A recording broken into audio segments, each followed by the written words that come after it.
kita, izinkan saya membacakan profil singkat dari para narasumber kita pada malam hari ini.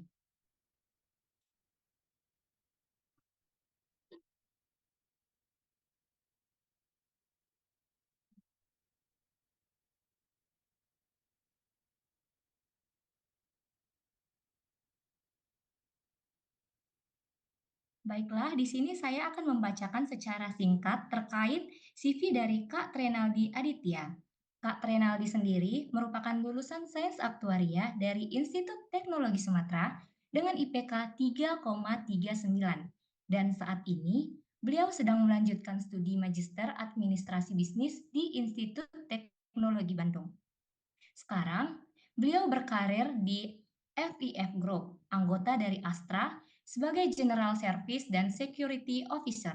Dalam perannya, Kak Trenaldi sendiri berhasil mengembangkan Vulnerability Matrix untuk lebih dari 500 kantor cabang yang berkontribusi pada peningkatan efisiensi biaya hingga 10%. Beliau ini juga aktif mengembangkan dashboard dan sistem keamanan berbasis AI.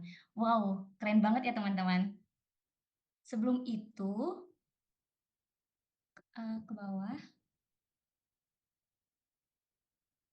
Oke, sebelum itu beliau juga pernah magang di Bursa Efek Indonesia, BPJS Kesehatan, dan Segari dengan pengalaman di bidang analisis, manajemen risiko, serta perencanaan operasional. Oke, bawah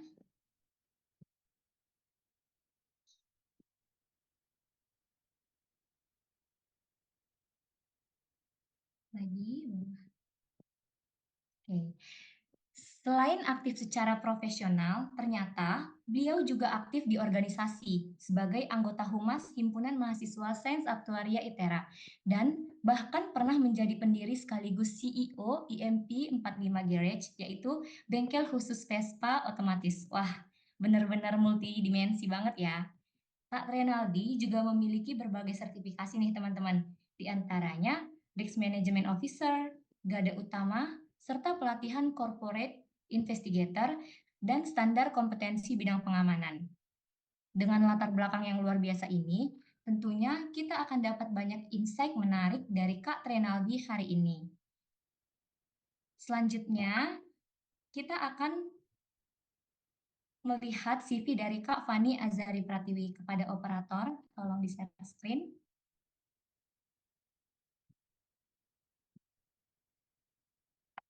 Baik, Kak Fani sendiri merupakan lulusan Sains Aktuaria dari Institut Teknologi Sumatera dengan IPK 3,41 selama masa studinya. Kak Fani ini juga menulis skripsi nih berjudul Comparison of Joint Life and Last Survivor Lifetime Insurance Premium Reserve Using New Jersey Method. Topik yang cukup menarik nih dan mendalam di bidang aktuaria. Saat ini, Kak Fani berkarir sebagai actuarial staff di KB Insurance Indonesia dengan pengalaman lebih dari 1,5 tahun di dunia asuransi.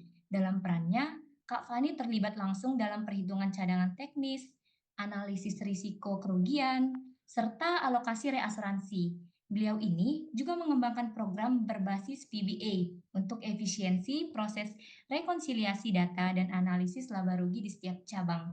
Benar-benar menunjukkan kombinasi kemampuan teknis dan analisis yang kuat ya teman-teman. Sebelumnya, Kak Fani juga pernah berpengalaman sebagai intern di PT Taspen Persero, di mana beliau terlibat dalam pemeriksaan laporan keuangan serta pengolahan data dana pensiun. Selain itu, Kak Fani juga pernah menjadi asisten praktikum analisis data statistik yang kita kenal dengan ADS di kampusnya, membimbing lebih dari 30 mahasiswa dan dalam penggunaan RStudio dan Microsoft Excel. Nah, dalam bidang organisasi, Kak Fani pernah menjabat sebagai Kepala Departemen Pengembangan Potensi Mahasiswa Himpunan Mahasiswa Sains Aktuaria ITERA, serta sebelumnya sebagai Kepala Divisi Mikat atau Minat dan Bakat. Melalui pengalaman tersebut, beliau telah banyak memimpin dan mengembangkan program yang mendukung pengembangan potensi serta minat mahasiswa. Tak hanya itu, teman-teman, Kak Fani ternyata juga telah lulus 2 ujian profesi aktuaria nih, yaitu CF1 Financial Mathematics dan CF4 Accounting and Financial Management dari PAI. Nah, dengan pengalaman akademik, profesional, dan organisasi yang luar biasa tadi, tentu kita akan mendapatkan banyak insight menarik dari Kak Fani hari ini. Baik, teman-teman. Itu tadi pembacaan CV dari kedua pemateri keren kita pada malam hari ini. Nah, kedua pemateri ini tentunya sudah memiliki pengalaman berharga nih di dunia kerja dan malam ini mereka akan berbagi wawasan serta perjalanan karir yang bisa kita jadikan inspirasi. Tanpa berlama-lama lagi, kita akan mendengarkan materi yang sangat menarik yang sudah disiapkan oleh pemateri pertama kita, Kak Trenaldi Aditya. Kepada Kak Trenaldi, dipersilakan, Kak. Oh ya, halo, selamat malam semuanya, Selamat teman malam, adik-adik. Kak. Ini suaranya jelas nggak? Jelas, Kak. Jelas ya? Jelas, Mas. Sorry ya kalau suaranya agak sedikit bindeng, soalnya lagi flu. Ini juga, sorry lagi, agak kondisi, soalnya lagi di rest area ya, luar kota. Oke, selamat malam semuanya, teman-teman adik-adik. Ini kalau boleh tahu, panitia pada semester berapa aja ya, anak-anak ini, teman-teman?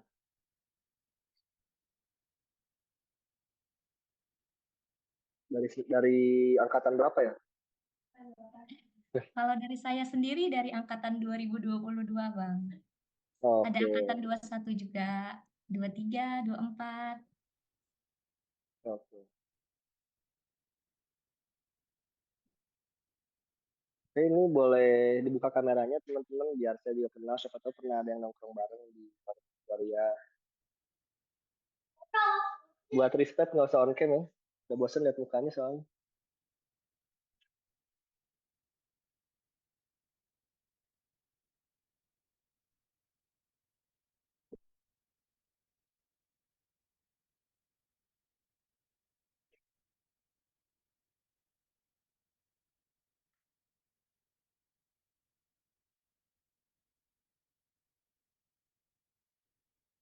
Oke, udah nggak apa-apa. Kita lanjut aja ya.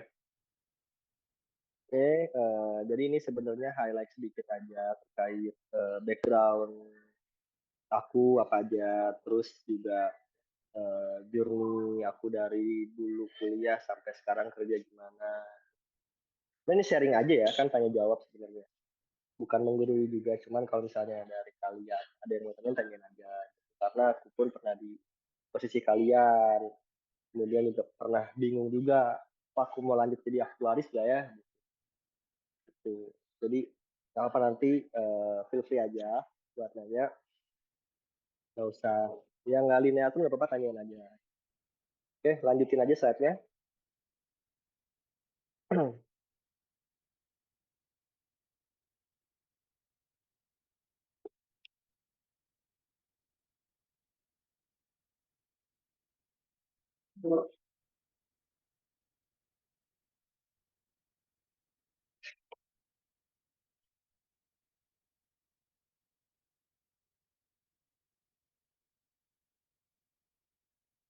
Yes.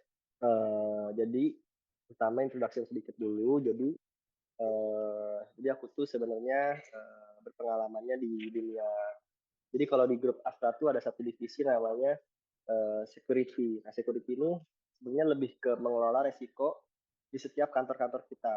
Nah, kebetulan kantor aku di Fit Group tuh ada 240 cabang dari Sabang sampai Merauke. Nah, di sini tuh memang kelihatannya kan kalau keamanan tuh ya udah hanya satpam, hanya ya sebenarnya kalian pasti mikirnya satpam kan, tapi ternyata setelah aku masuk banyak variabel-variabel yang kecil, tapi itu mempengaruhi keamanan dan itu semua juga butuh data yang besar. Kemudian juga ada pengeluaran, expense, itu juga sangat dibutuhkan basic logik yang bagus gitu, yang biasa mengolah data, lihat angka-angka banyak. Artinya kita kan udah sering ya lihat angka-angka, rumus-rumus. Jadi buat buat aku di sini ya udah terbiasa juga nih melihat big data gitu. Terus juga kayak bikin matrix itu benar-benar fully logik gitu. Jadi yang aku rasain tuh ketika kuliah itu bukan ilmunya, ilmu kayak integral limit itu nggak terlalu linear, tapi logiknya cara berpikirnya terstruktur gitu. Dari kalau soal itu kan kayak ada soal kemudian diketahui tanyakan jawab, nah itu step by stepnya itu sangat dibutuhkan gitu di dalam dunia kerja logiknya gitu. Jadi nggak kan kalau misalnya kita lihat tulisan manajemen, tulisan hukum itu kan mereka berdebat, berargumen kayak gitu. Tapi ya udah, siapa yang nanti dia nggak bisa jawab lagi ya kalah. Nah kan kalau kita ngomong lawan mereka, ya udah datanya mana, lihat angkanya dari mana, kita tuntut lagi ini hasilnya 10, 10 ini dari mana, dari 5, 5 tambah 5, 5 dari mana, 6, misalnya 2 tambah 3. Jadi dari atas ke bawah tuh kita udah sampai lah gitu logiknya kayak gitu, nggak cuma melihat hasil ujungnya, kita juga harus tahu akhirnya prosesnya itu gimana. Jadi intinya introduction-nya kayak gitu sih. Jadi uh, aku lebih involve di data sekarang, sama melihat dari potensi ini tuh resikonya gimana sih ketika milih perusahaan A, B, C, resikonya apa aja itu juga kita dari data, dari angka juga. Next.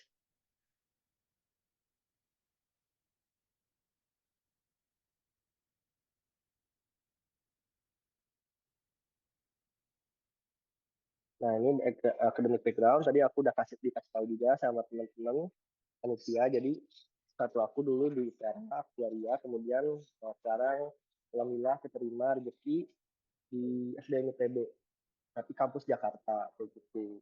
Jadi pulang sekolah, pulang kerja langsung eh, kuliah seperti itu. Kemudian juga, oh ya teman-teman buat yang melanjut ITB, sebenarnya kita tuh dapat privilege karena kan kita anaknya ITB ya, jadi ada apa ya, chance lah gitu besar buat kita lanjut lagi. Banyak kok angkatan 2019 yang lanjut ke ITB, lanjut. Nah ini sertifikasi juga tadi udah kasih tahu. Nah Certified Risk Management Officer atau yang biasa disebut CRMO itu lebih ke kita gimana nih melihat satu perusahaan itu punya resikonya apa aja.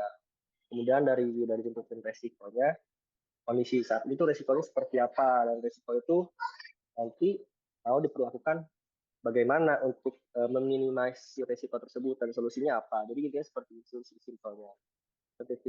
Sertifikat CRM ini. Kalau gada utama, SKBP sama investigator itu memang mandatori atau kewajiban dari perusahaan sih yang harus diikuti. Gitu. Jadi mungkin yang bisa teman-teman dilihat di CRMO-nya aja kayak gitu. Tapi dari empat-empatnya ini memang semuanya kalau dilihat semuanya kan gimana kita untuk mengelola resiko tersebut gitu. Investigator pada resiko gimana kita cara cari tahunya, detail-detailnya. KBP itu sertifikat bidang pengamanan, itu juga sama, lebih ke risiko juga. Yang ada utama itu sertifikasi dari pemerintah yang harus dipenuhi di setiap perusahaan. Jadi nggak terlalu relate. Selanjutnya, next.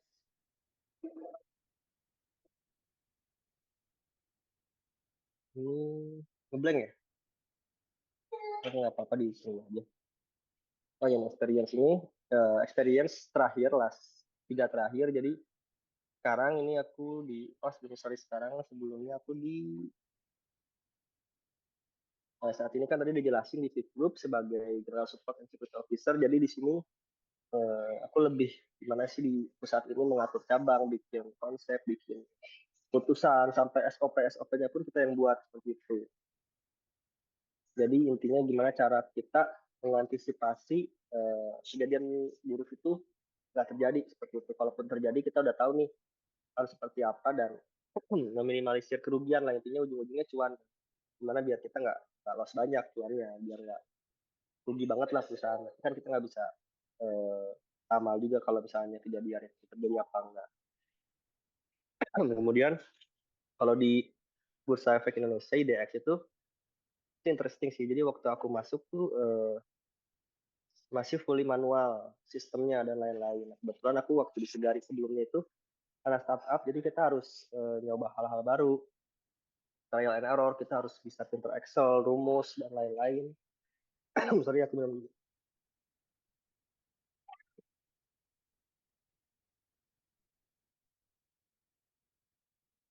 Oke.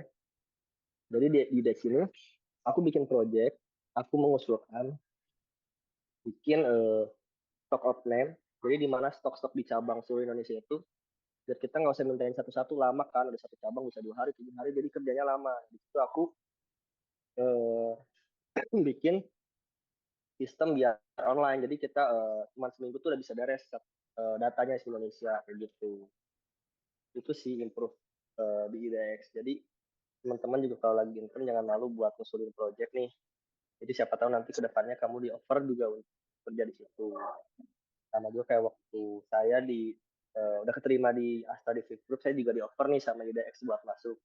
Tapi karena ada ikatan dinas di itu, jadi nggak bisa. Itu juga kalau kita ngusulin project di perusahaan ketika magang itu dilihat banget. Jadi itu juga penting sih. Terakhir di sayur untuk semua atau Segari. Jadi Segari itu platform grocery online. Kalau kalian tahu yang di Jakarta mungkin kita bisa pesen sayur, buah-buahan, dan itu lewat HP. Jadi nanti dikirim ke rumah. Nah, itu kompleks banget sih dalamnya kayak gitu, harus full online, full sistem, kita kerja cepat. Nah maka dari itu aku belajar banyak sih di situ di Segari ini, termasuk olah data gitu. Yang dari Segari itu kepake sampai sekarang Index dan Fikru logiknya. Nah penting itu teman-teman harus paham basic rumus lookup, lookup, pivot, terus juga rumus if. Nah itu kepake banget tuh di kerja, apapun kerjaannya ya. Basicnya tuh Excel. Nanti boleh selanjutnya RStudio, Python, dan lain-lain. Oke, selanjutnya next.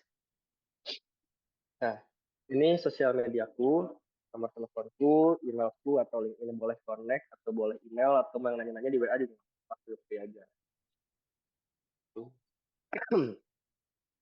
Jadi aku singkatnya seperti itu sih, mungkin nanti bisa lebih banyak ketika kita tanya jawab aja ya.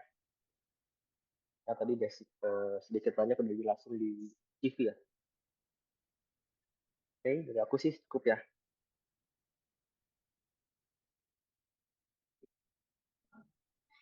Oke, keren banget ya Bang, sharing sessionnya. Nah, sebelumnya, sebelum nanya ke teman-teman, aku mau nanya-nanya dulu nih Bang, sedikit.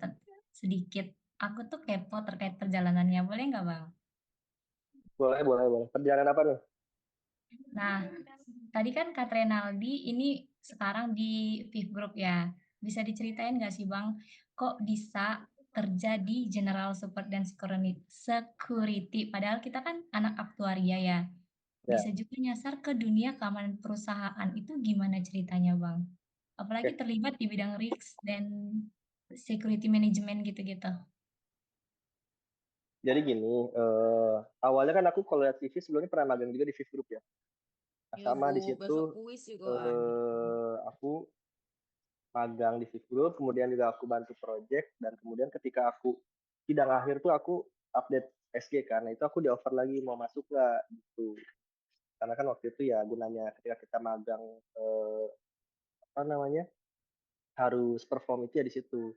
Jadi kita tuh diingat. Terus kalau bisa projectnya itu terpakai sampai seterusnya. Jadi diingat tuh, oh ya project ini tuh yang ngerjain aku, kemudian dan timnya siapa gitu bantu. Nah itu sih yang bikin ngebantu banget. Dan saat itu kenapa bisa masuk situ ya karena itu, karena aku magang kan. Dulu waktu kuliah kebetulan kan aku banyaknya online. Itu aku banyaknya magang, magang di beberapa perusahaan, karena saat itu juga aku kehilangan arah juga sih, pengen jadi aktuaria apa enggak ya gitu. Udah aku coba magang nih, semua role aku coba, dan ternyata aku nemu nih apa yang aku suka, ternyata ngolah data. Jadi sebenarnya juga magang itu butuh sih buat teman-teman yang masih bingung, coba dulu aja role-nya apa yang, dan tentu sangat ngaruh tuh ketika kita apply kerja, kemudian di offer ya, diundang view dan lain-lain. Itu kesiapan kita untuk wawancara, terus juga memaparkan presentasi, memaparkan apa yang isi otak kita tuh lebih berani lah ketika kita udah pernah rencanakan juga nanti kita involve dalam satu project gitu. Jadi intinya perjalanannya gitu aja sih, karena magang terus ditarik lagi. Oh, berarti dari project-project sebelumnya terus ditawarin-tawarin lagi gitu ya Bang, sampai sampai di perusahaan Viv Group sendiri. Iya, gitu. Tuh. Oke. Aku juga mau nanya lagi nih Bang. Boleh, Kan boleh. Abang tadi eh, banyak yang magang-magangnya tidak berkaitan dengan aktuaria-aktuaria gitu kan, Bang? Hmm, Sampai sekarang bahkan juga hampir berkaitan, tapi tidak terlalu berkaitan gitu. Nah, hmm. gimana banyak anak muda sekarang nih Bang takut nyoba bidang baru karena nggak sesuai jurusan. Gimana menurut Abang soal itu? Terus bagaimana apa sih saran Abang biar kami tuh sebagai adik-adik Abang terbuka gitu loh Bang, pola pikirnya seperti Abang. Oke. Kalau aku ya dari dunia kerja rata-rata memang orang yang udah dunia kerja itu cuman mungkin bisa less than 20% orang yang relate sama jurusannya. Jadi kayak ada yang jurusannya manajemen dia masuknya di departemen risk gitu. Yang aktuaria kayak aku di tempat lain. Jadi jangan takut untuk nyoba tuh karena kita nggak tahu rezeki kita di mana, opportunity kita di mana. Itu nggak ada ruginya juga. Kalau misalnya kita coba terus gagal ya ya udah gitu, kalau nggak diangkat jadi karyawan juga ya udah, nggak ada bedanya sama sekarang, tapi kalau kita berhasil ya ditarik. Itu sih. Terus juga apa lagi ya, ya banyak relasi sih, banyak teman sih, karena saat kita main itu ketemu orang baru, dan orang barunya itu kan juga mungkin bos-bos kelas-kelas bos itu, kalau kita berkesan di mata mereka ya kita juga bisa ditarik kayak gitu. Apalagi kalau kita cocok, kalau kita nggak nyoba kan nggak bisa kita mau kenal juga sama bosnya, di mana ada chance untuk bisa masuknya kayak gitu sih. Itu sih lebih ke relasi sih yang aku rasain sih, sangat ngaruh. Jadi jangan diam di satu tempat, tapi cobalah explore di luar.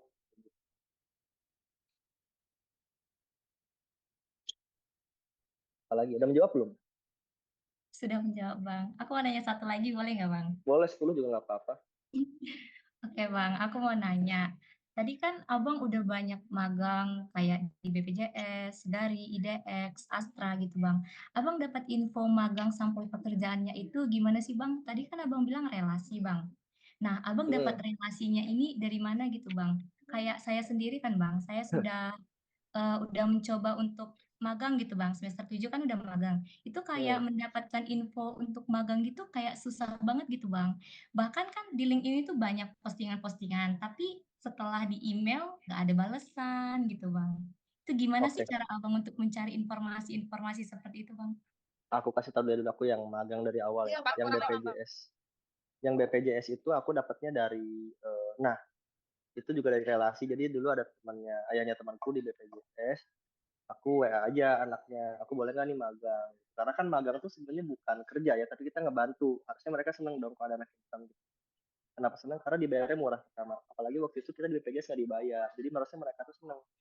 Ada tenaga yang nggak usah dibayar dan membantu kayak gitu. Jadi jangan malulah kita tanya-tanya relasi gitu. Kemudian yang kedua dari situ BPJS aku ke Fish Group. Nah Fish Group ini aku apply, kayaknya dia aku apply. Nah entah di LinkedIn, Jobstreet, pokoknya semua platform aku cari deh internship gitu. Bahkan yang out of nowhere pun aku coba aja kayak gitu. Terus udah dari Fitgroup tuh pertama di situ. Kemudian IDX. Nah, interesting nih yang IDX kenapa? Karena Bursa Efek Indonesia tuh kalau sekarang kan ada platformnya ya, open to internship ya, nggak salah. Nah, kalau dulu tuh nggak ada sama sekali. Jadi aku iseng aja email, aku email gitu. Walaupun nggak ada infonya, aku email. Kemudian tiba-tiba disuruh nanti hari Sabtu tuh disuruh nanti Senin ke kantor ya, untuk interview kayak gitu. Udah interview, kemudian cocok, ya udah. Nah di situ kenapa sempat diskusi juga kan sama yang pewawancaranya, kenapa kamu apply? Karena saya tertarik nih di apa namanya Bursa Efek Indonesia. Karena basic saya aktuaria dan memang finance, waktu itu tuh aku lebih tertarik di financial service gitu, atau mungkin bidang keuangan lah, pasar saham. Terus dia juga melihat basicnya kita aktuaria udah megang data ya, mereka pun nggak usah ribet kejelasin lah kayak gitu. Jadi eh, tiba-tiba dipanggil tuh kayak gitu. Kemudian dari IDX itu aku segari dulu ya, segari dulu, iya deng, segari dulu. Nah kalau segari itu aku dari LinkedIn itu. Terus IDX terakhir ini panggil lagi deh di Swift Group jadi karyawan. Walaupun pada akhirnya juga aku memilih untuk usaha gitu pada akhirnya. Oke. Ada lagi nggak? Oke, pertanyaan kedua, dua lagi. Oke, Bang, mungkin dari saya sudah cukup nih, Bang. Sudah banyak. Ntar teman-teman yang lain pada marah. Hmm. Oke, sekarang kita buka sesi Q&A untuk teman-teman hadirin semuanya. Jika ada yang ingin bertanya kepada Katrina Aldi Aditya, boleh nih langsung disampaikan, boleh melalui kolom chat atau bisa langsung raise hand. Resen aja, resen terus ngomong dengan di Oke, chat. langsung raise hand aja teman-teman. Hmm. On cam ya nanyanya ya.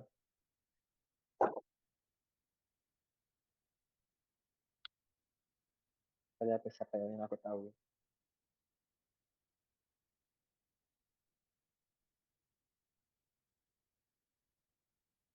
Ayo teman-teman yang masih penasaran boleh langsung raise hand.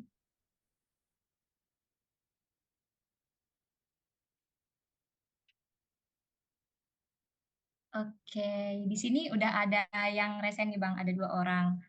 Yang pertama di layar saya itu ada Reviardo Almuzamil. Boleh nih Hmm. Reviardo. Oke, terima kasih Kak atas kesempatannya. Malam juga Bang Tre. Izin Oke. memperkenalkan diri ya Bang. Nama saya Revirdul Muzamil dari Polri Angkatan 2023. Saya mau nanya Bang, tadi kan dari pengalaman Abang sempat magang juga ya di IDX atau Bursa Efek Indonesia nih Bang. Ya, Nah, melihat itu saya tertarik juga nih Bang untuk berencana magang di Bursa Efek itu. Nah, dari Abang sendiri ada nggak gitu Bang saran atau eh, inilah pengalaman dari Abang sendiri gimana sih caranya bisa terima magang di Bursa Efek itu dan ada nggak satu atau dua saran buat kami biar bisa gitu dapat magang juga di sana Bang? oke. Yang pertama, kita lihat dari dari backgroundnya dulu. Relate nggak nih menurut kamu dengan, kalau aku ngasih tahu general ya, nggak cuma di IDX. Nah, jadi ketika kita mau apply itu relate nggak sih sama jurusan kita yang pertama itu dulu. Kemudian sama skill kita, relate nggak sih sama yang mereka butuhkan. Soalnya kan suka ada deskripsi kan, ke mereka open internship itu job desk-nya apa, skillnya apa aja. Nah itu pertama kita harus lihat dulu relate nggak. Kemudian template CV kita, nah itu ngaruh banget karena apa? Perusahaan besar itu kan yang apply-nya itu kan nggak cuma 10, 20 atau 100, itu bisa sampai ribuan. Maka dari itu baiknya sih kita pakai ATS, CV ATS ya. Jadi nanti kita kita tulis aja nih misalnya perusahaan tersebut tuh di deskripsinya butuh apa aja sih skillnya, misalnya negosiasi, data, Excel. Nah itu kita taruh di CV kita si skill yang mereka butuhkan gitu. Kalau misalnya ada 5 ya lima-limanya kita masukin, walaupun kita cuma bisanya 4 kayak gitu, atau bisa 3. Ketika kita udah dipanggil udah masuk, baru kita belajar. Yang penting masuk dulu aja gitu. Kan ada chat GPT juga maksud saya. Yang penting intinya masuk aja dulu kayak gitu, baru kita belajar. Kalau bisa sebelumnya juga udah bisa sih lebih baik gitu. Mau perusahaan besar atau kecil mungkin sekarang sama aja, karena memang demand-nya banyak yang betul, tapi supply-nya banyak tapi demand-nya pasar kecil ya, pasti kita bersaingnya dengan banyak orang. Gimana nih mengetahuinya ya seperti itu gitu kan. Biasanya kalau kita apa itu dengan shift yang sama kan, kalau bisa ya shiftnya lihat nih deskripsinya, oh ganti ganti ganti gitu kan. Kalau ganti kata-kata ya nggak bisa banyak waktu lah kalau kalian memang lagi santai gitu. Itu saran buat riset juga ya.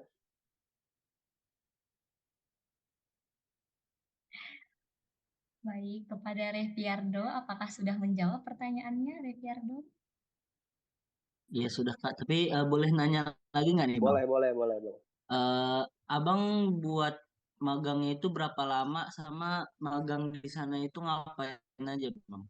Oke, untuk yang di mana nih? Yang di IDX Bang.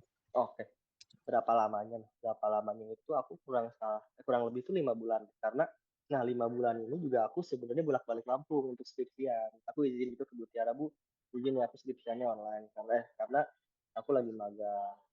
Terus jadi kadang aku seminggu tuh di Lampung. Jadi misalnya aku pulang kerja tuh misalnya hari Jumat, aku berangkat tuh ke Lampung biar weekendnya ngerjain, nanti Senin Selasa bimbingan, terus balik lagi kayak gitu. Emang effort sih, cuman ya gimana, kita harus, nggak ada nggak ada inilah, nggak ada perjuangan yang gampang, cuman harus butuh tenaga waktu pasti. Walaupun memang capek tapi ya setidaknya capeknya positif tuh. Jadi buat ngerja dulu poinnya pertama ya pertanyaannya ngerjain apa aja. Jadi sebenarnya ketika aku datang itu divisi tersebut lagi ada project bikin sistem. Nah, sistemnya itu mereka tuh butuh anak intern buat nyari celah di mana nih celah errornya di mana nanti kita catat errornya apa aja. Nah itu tuh butuh intern tapi karena aku boring kerjaannya flat ya cuma nge sistem. Aku tanya-tanya lah kak itu lagi ngapain sih kerjaannya dan oh ya nih lagi ngedata cabang seluruh Indonesia satu-satu. Oh, terus kendalanya apakah biasanya sih kalau kayak gini ya nih lama nggak ngumpul-ngumpulin. Tuh kita cari tahu nih, oh aku punya ide gini. Nah, masuk proyek, nah itu bikin mereka terus yang kedua, tadi pertanyaannya apa? Sorry, lupa. Selama magang ngapain aja gitu, Bang? Oh, itu tadi, jadi ngolah data yang pertama, terus juga aku cari tahu mereka tuh punya problem apa yang aku solve. Jadi cuman kayak bikin dashboard, jadi aku ngirim mereka tuh kayak 10 link berbeda, tapi ketika mereka ngisi link itu, udah otomatis masuk ke sistem atau Google yang ada di Google Sheet yang atau Google Excel yang ada di kita satu. Jadi dari 10 tadi udah otomatis isinya tuh ke isi di Excel yang kita juga gitu yang kita pegang satu masternya. Jadi kan kalau kayak gitu kita gampang ya langsung mereka isi kita langsung tahu oh misalnya batas minimalnya 10 sedangkan cabang Lampung dia cuma punya 7 kita harus ngirim 3 gitu terus pinggir ke pinggirnya sama gitu. Di Zoom pada akhirnya oh kita harus belanja 50 untuk 50 cabang kayak gitu harus satu-satu. Nah itu yang asalnya pekerjaannya sebulan itu bisa jadi seminggu. Nah itu kan efisiensi waktu kerja ya. Gitu. Jadi itu bagus sih. Jadi dari awalnya sebulan ngerjain sebulan bisa ngerjain yang lain. Begitu. Lebih ke dulu sih aku lebih ke olah apa ya ngatik data sih sebenarnya ngatik Excel dengan tujuannya ya mempercepat workflow-nya mereka, work prosesnya mereka. Rumus lah gitu intinya. Rumus if, sum, kayak gitulah. Kemudian ya adalah di Google waktu itu aku lupa sih ngapain aja detailnya cuman lebih bikin sistem biar nggak lama aja kerjanya sama yang kerjaan mereka daily lah yang administratif gitu apakah sudah clear masih ada yang janggal Oke, sudah Bang, sudah jelas Bang. Terima kasih ya Bang. ya sama-sama. Baik, terima kasih Reviardo. Sekarang kita geseran dikit ke Yabes Daniel, kepada Yabes Daniel, dipersilakan. Izin masuk ya Bang. Sebelumnya perkenalkan, saya Abes Daniel dari Angkatan 23. Jadi pertanyaan itu mau nanya sih Bang, gimana sih sebagai perbedaan lulusan aktuaria dari kampus kita ini ITERA dengan kampus top-top yang lainnya tuh kayak UI, ITB, IPB, terutama dari segi persaingan di dunia kerja sebagai aktuaris. Sama apakah lulusan aktuaria ini tuh punya tantangan tersendiri gitu buat bersaing dengan kampus-kampus besar dalam dunia kerja. Apalagi kan banyak tuh info-info kayak persyaratannya itu minimal top 10 lah gitu kampus.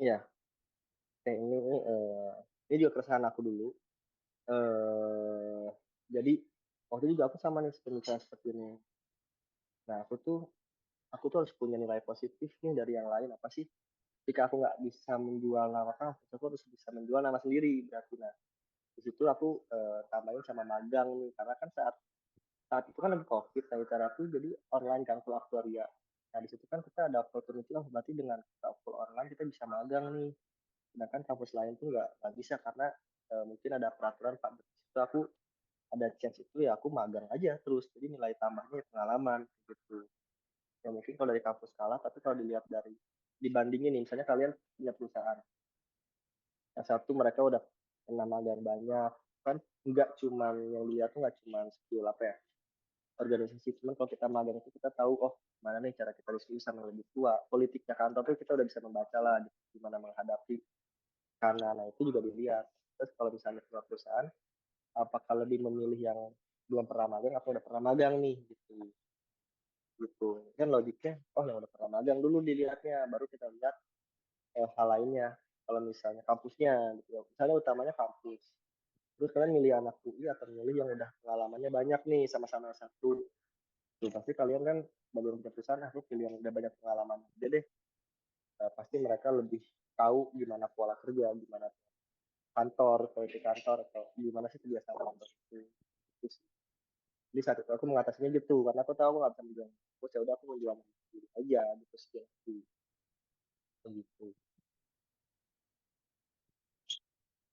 Kamu menjawab, ini ya kedua pertanyaan kedua tadi terkait apa tadi yang aktuaria itu Eh, tantangan tersendiri Bang dari bersaing dengan kampus-kampus besar itu.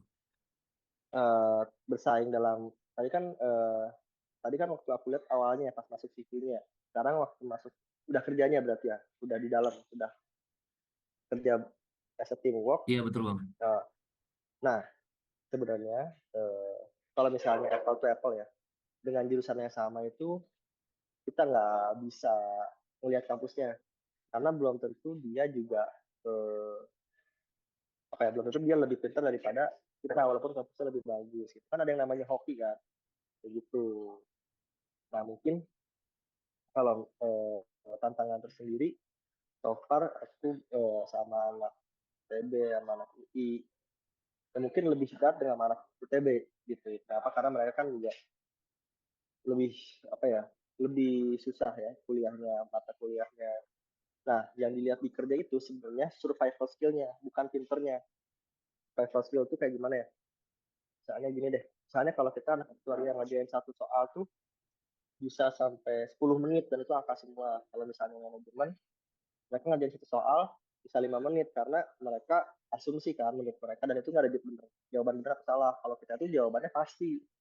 Kalau misalnya pertanyaannya 5 tambah 5 ya 10. Kalau misalnya kalau manajemen itu yang aku jalani ya, misalnya menanya tentang ekonomi, kenapa ekonomi Indonesia runtuh, kita bisa ngalur ngidul dulu kemana gitu walaupun jawabannya beda-beda tapi itu nggak salah gitu itu sudut pandang kita gitu nggak ada salah jadi survival skillnya tuh dilihat lah kayak misalnya ketika kita dikasih tugas kita bisa tahan nih ngerjain tugas 2 jam sedangkan yang lain 30 menit udah capek kayak gitu udah deh udah nggak biasa aku ngerjain depan depan soal lama atau depan tugas lama yang dilihat itu sih sebenarnya di dunia kerja itu jadi udah nggak ngeliat lagi nih kamu lulusan mana tapi dilihatnya atas kerja kamu harusnya kita udah terbiasa ya ngerjain soal apalagi laprak yang tulis tangan tuh lama itu ngelatih kesabaran kita ulet nah, itu juga jadi salah satu nilai plus sih tadi kasih tugas nulis 20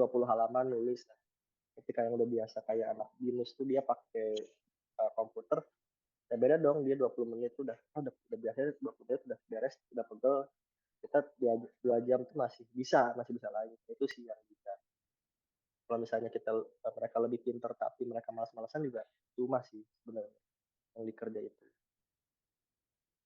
begitu mungkin ya kalau kampus tuh nggak begitu dilihat kalau udah kerja gitu. Tapi yang dilihat etos kerjanya sama survival skill kita tuh ya mana yang lebih kuat yang lebih tahan banting itu yang menang gitu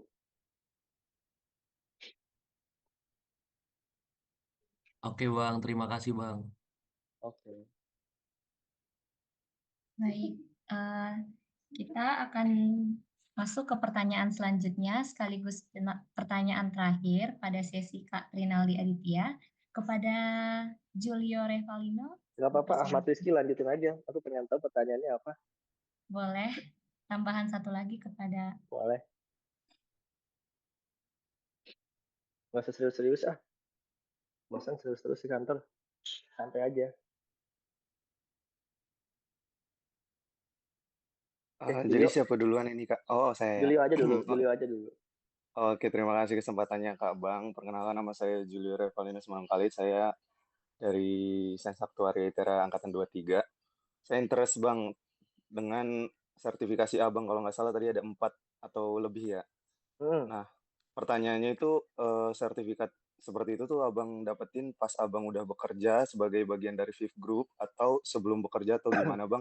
Dan juga pertanyaan selanjutnya kita sebagai mahasiswa info-info kantor tuh ada nggak sih bang buka training-training gitu yang bisa kita ikutin sebagai mahasiswa supaya certified juga gitu Bang? Nah, oke. Kalau yang 3, yang dari nada utama, SK, SKBP sama investigator itu didapetin pas udah di dalam kantor juga. Sama CRMO risk juga itu dalam kantor juga.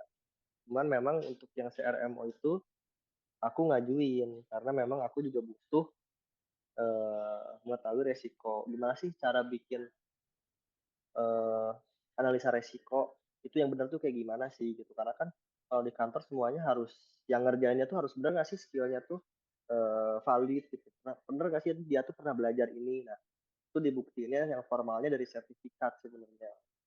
Jadi dapetinnya semuanya udah di dalam kantor. Terus kalau info-info sertifikat itu dalam yang dibutuhkan kantor itu biasanya juga ada kok di LinkedIn. Saya butuh sertifikasi apa kayak gitu. Itu juga dikasih tahu. Ya kita summarize aja dari bidang yang kita mau atau minat tuh banyak sertifikasinya apa aja yang dibutuhin. Itu jangan ikutin jejak aku pusing, puyeng, puyeng jangan. Oke, boleh lanjut nanya kan Bang? Boleh, boleh. Selain kantor biasanya nyediain sertifikat yang dibutuhin, bisa kantor nyediain buat umum juga nggak sih Bang? Untuk training biar kita bisa lah Iya, dari punya eksternal ya, sertifikat gitu. Iya. eksternal.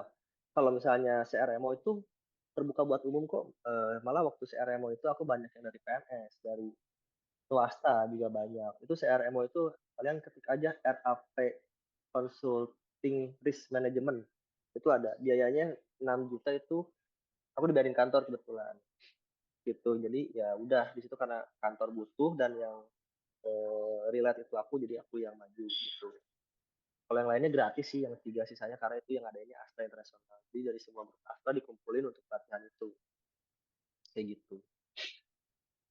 Ya nggak sia-sialah sertifikasi gitu. Buat ini aja, buat ngeramein CV aja biar makin panjang. Oke, menjawab Bang. Makasih ya Bang ya. Yo, oke. Ahmad Rizky Saputra. On cam ya. Oke, sebelumnya mohon maaf ya Bang ya, nggak bisa on Ya. cam karena takut yang lain naksir Bang. Kirain Nah, kosannya gelap. ini di rumah Bang. Oh di rumah.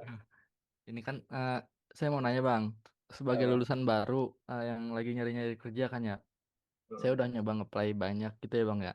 Hmm. Terus setiap perusahaan tuh kan, walaupun sama-sama asuransi, dia butuh sertifikasi yang berbeda-beda. Mungkin ada yang CIG, Hmm. A3IK, AUI, dan sebagainya itu ya Bang ya. Nah, Hmm. sedangkan satu sertifikasi itu kan agak mahal juga ya, agak pricey, dan belum tentu sekali tes kita berhasil kan. Hmm. Nah, dari banyak yang saya nge-apply, saya nggak pernah masukin sertifikasi gitu bang. Terus pas lagi interview sama user, mungkin baru beberapa saya interview sama user, itu tanyain sertifikasi gitu ya bang ya. Hmm. Terus kalau kita nggak punya sertifikasi, kayak saya yang magang juga minim karena kuliahnya offline, cuman punya satu pengalaman magang. Itu tuh apa kayak baiknya tuh buat ongkos aja lah bang, nggak ada lebihnya gitu lah. Nah, Hmm. jadinya menurut saya kemarin nggak ngambil karena saya juga kalau di rumah kan ikut kerja orang tua juga ya. Hmm. Jadi Iya nggak usah curhat ya, nggak usah curhat ya. nah nggak saya nanya aja. Jadi Oh misalkan oke. ada Nggak apa usah ya? adu nasi. Misalkan misalkan apa? eh, ikut sertifikasi apa dulu saran abang. Terus langkah abang nih mending saya ambil atau enggak? Kayak apa? Trainingnya gitu dengan bayaran yang rendah karena saya minim pengalaman di bidang aktuaria dan sebagainya gitu bang. Atau saya nyoba ke langkah lain mungkin kayak manajemen risiko saya juga udah nyoba sih bang.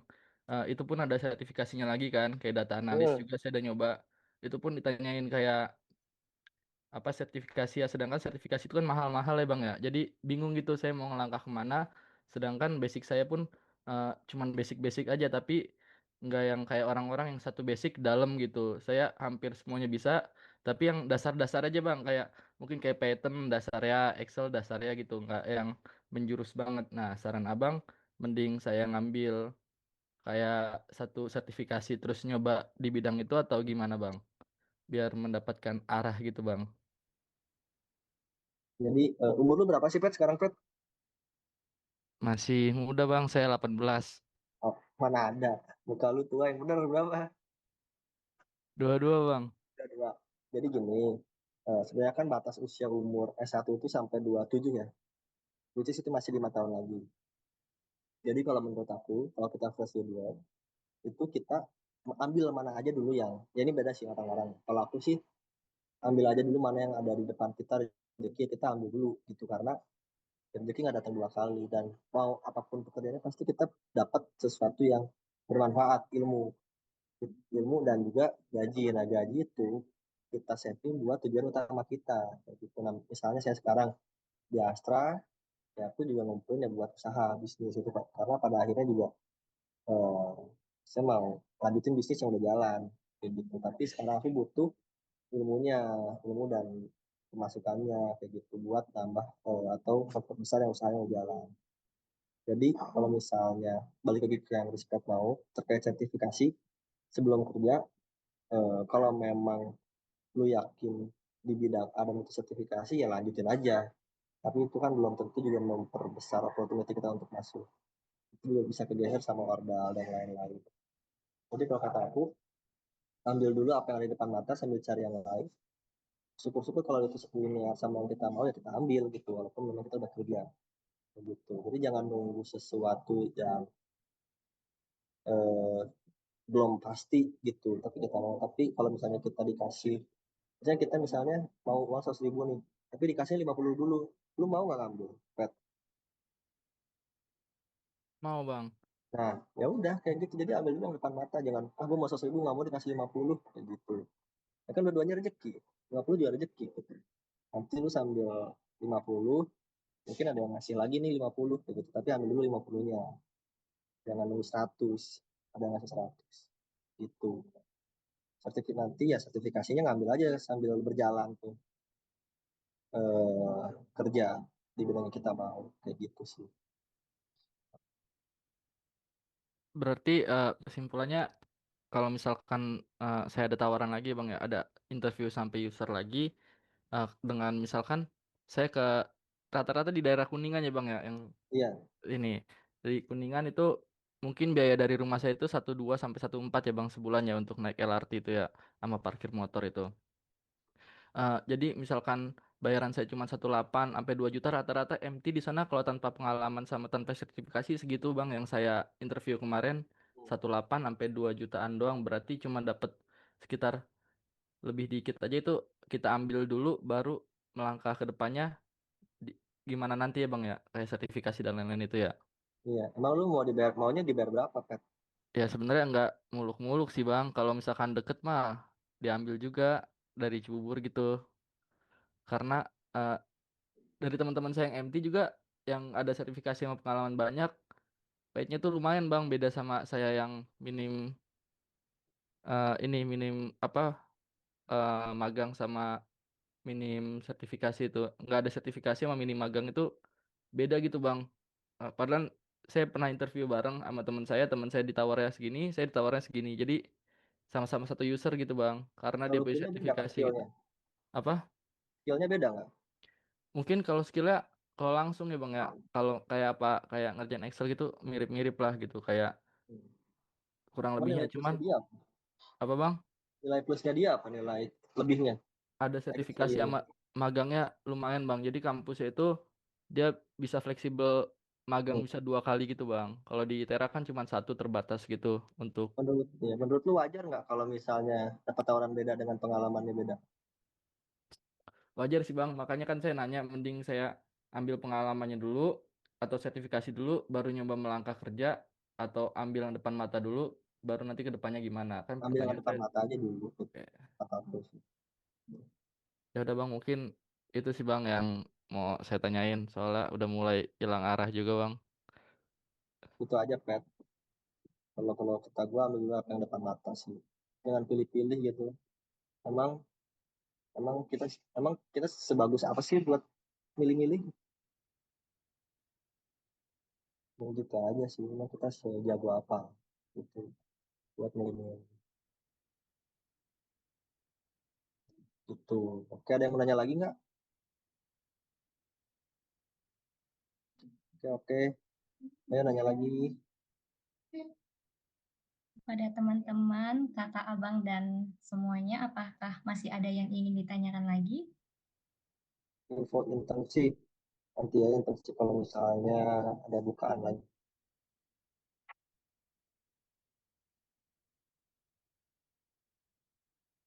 Udah kalian mending buka usaha dulu aja sambil kuliah, jalan. Kalau kalian ada lebih rezeki, coba usaha gitu. Karena memang ya kalau segede-gedenya gaji juga tetap aja akan usaha sih.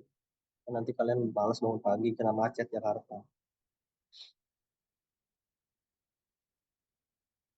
Oke, lanjut. Adakah lagi yang ini angkatan 23 bulan banyak memang masih semester 4 ya? Udah hopeless kah? Semester 5 Bang. Semester 5 ya? Yang semester 10 ada nggak? Sini. Ada ya? Oke, oke. Coba aku pengen tahu siapa ya? Anak bakal kenal ya. Pet, ini gue mau nanya satu orang random. Untuk siapa, Pet? Kasih saran, Pet. Yang gue kenal, Pet. Siapa ya? Gua nggak kurang kenal bang, kalau ada tingkat bang. Oke. Apalagi cewek-cewek bang, kenal cowok-cowok doang bang, asli nih.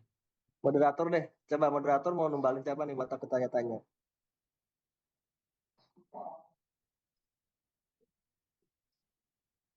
Oke, jadi aku dikasih kesempatan buat pilih satu orang nih, Bang. Ya, satu orang aja, las. Bisa. Bisa kah, moderator? Nah, boleh, Bang. Isa, Boleh. Bang. Bisa yang mana orangnya? Kepada Isa, boleh raise hand terlebih dahulu atau boleh langsung on mic? Hmm.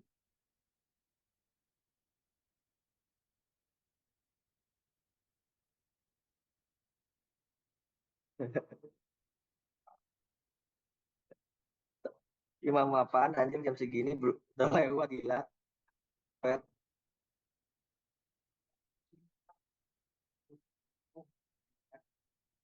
Apa ya? Belum puasa pet, tapi preparean dulu bisa sih dari sekarang. Prepare Jumatan ya dari sekarang bisa. Oke, mungkin karena Isanya lagi sholat Isya, mungkin boleh ini, Bang, ke Ketua Angkatan 2022 nih, Bang. Siapa siapa boleh boleh. Ada Bang Bimo Wirapangestu. Nah, Boleh nih. dong Bang Bimo langsung raise hand atau on mic?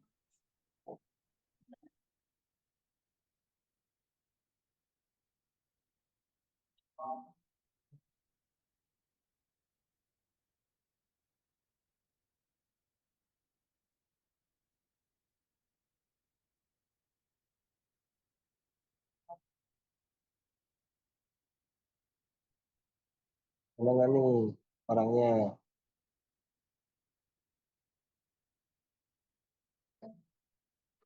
Oh, dia.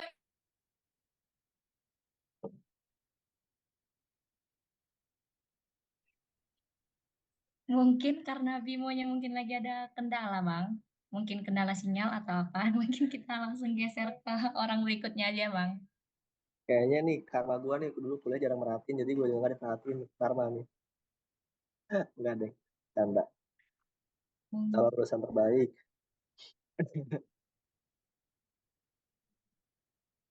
Mungkin Boleh deh, kita boleh ke Kepala Bidang Keilmuan aja, Bang. Pak Devi.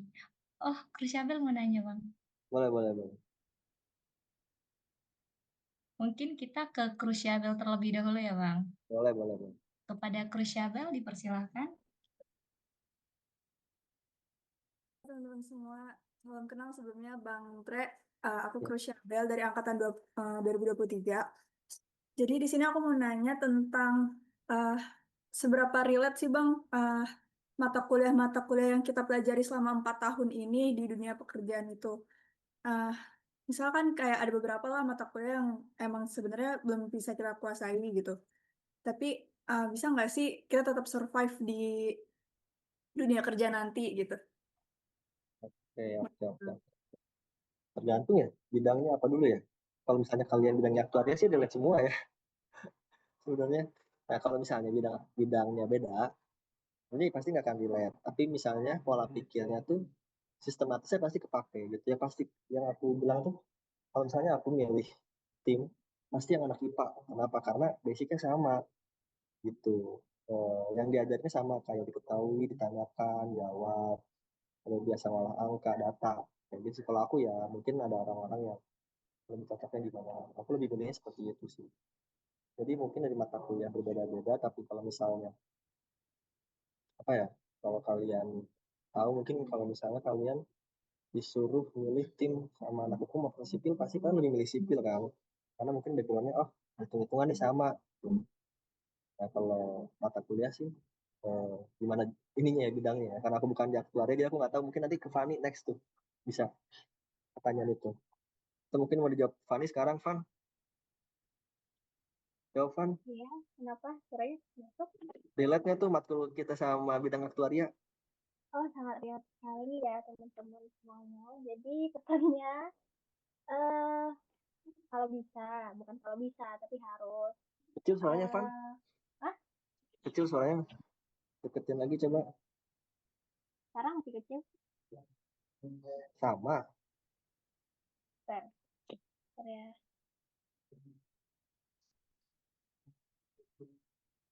Kecil nggak? Kecil ya? Kalau di aku kecil sih. Di moderator kecil nggak tadi? Kurang. Lumayan kecil. Baru 4 tes. Tes suara dulu. Ini aku sampai jam berapa sih kelamaan ya? Halo, suaranya kedengaran? Kedengeran, Fan? Oke, melanjutkan yang tadi untuk mata kuliah itu sangat relate banget. Jadi pesannya ke teman-teman itu harus eh, pahami banget mata kuliahnya. Jangan sampai nanti ketika udah lulus itu kita jadi kayak kurang paham, dan kalau kita kurang paham kan nanti pas udah kerja kan kita juga linglung ataupun tinggal ya dari teman-teman lain gitu. Jadi intinya untuk mata kuliah tersebut sangat relate sekali.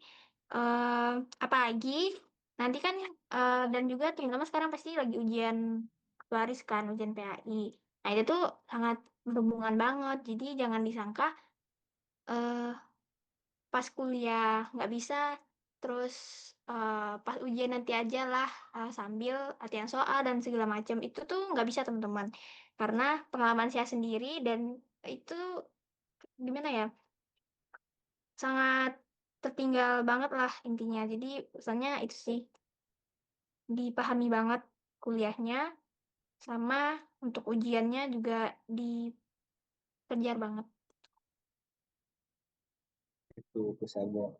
Mungkin dari aku segitu aja ya. Tadi kan udah di-highlight sama Fani. Mungkin bisa lanjut ke Fani ya. Aku mau lanjut balik nih. Masih di Jateng. Masih di Jakarta. Oke, terima kasih. Karena kita ada keterbatasan waktu, mungkin kita akhiri Q&A kita pada sesi ini. Buat teman-teman yang masih punya pertanyaan, boleh langsung menghubungi Kak Trenaldi sesuai kontak yang telah dibagikan tadi. Sekali lagi, kami ucapkan terima kasih banyak kepada Kak Trenaldi Aditya atas waktu dan ceritanya telah mau berbagi kepada kami adik-adik tingkatnya. Terima kasih, Bang. Oke. Sama-sama. Makasih ya teman-teman. Selamat malam. Semangat Fani. Season live ya.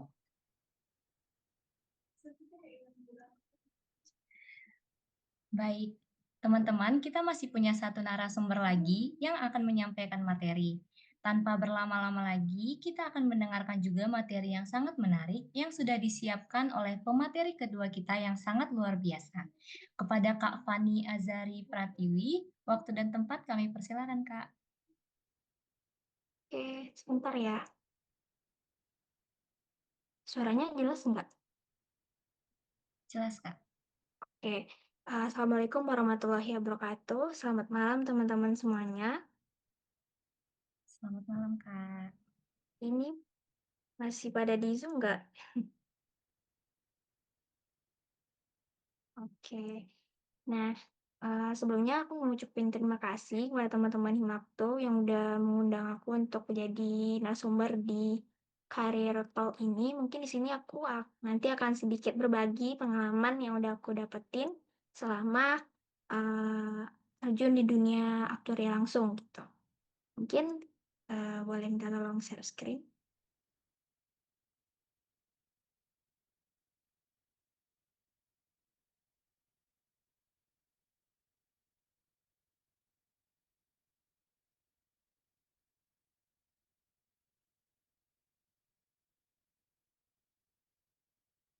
Oke, terima kasih. Oke, teman-teman, mungkin di sini nanti PPT-nya simpel banget. Jadi di pertanyaan nanti mungkin teman-teman bisa bertanya lebih lanjut. Nah, boleh dilanjut. Lanjut aja. Nah, mungkin seperti yang udah dijelasin di CV awal tadi, saat ini aku sebagai aktuari staff dan sebelumnya sebagai aktuari intern di perusahaan yang sama, itu KB Insurance Indonesia. Dan sebelumnya aku juga pernah magang di Taspen, kebetulan sebentar. Mungkin teman-teman di sini juga pernah atau sedang magang di Taspen juga. Lanjut. Untuk pengalaman organisasi, sebelumnya aku juga pernah berpengalaman di Himaktu juga, menjadi Kepala Divisi Minat dan Bakat dan juga Kepala Departemen Pengembangan Potensi Mahasiswa. Jadi sebelumnya aku juga pernah seperti teman-teman yang mengadakan acara-acara seperti ini. Tapi mungkin yang Karir Tol ini karena waktu itu aku merupakan angkatan pertama, jadi eh, kita nggak mengadakan acara-acara kayak ini. Jadi mungkin teman-teman lebih beruntung daripada kita yang pertama ya. Jadi mungkin teman-teman bisa sedikit banyaknya dari apa yang aku sampaikan diterima. Lanjut. Oke, teman-teman mungkin nggak asing lagi kan, dan juga pasti udah tahu aktuaris itu kerjanya ngapain aja. Nah, jadi nantinya aktuaris itu pasti akan mengaplikasikan teori-teori yang kita udah dapat pada saat perkuliahan, gitu. Matematika, probabilitas, statistika, maupun ilmu ekonomi dan keuangan yang nantinya akan berhubungan langsung dengan pekerjaan-pekerjaan yang akan kita lakukan. Nah, lanjut.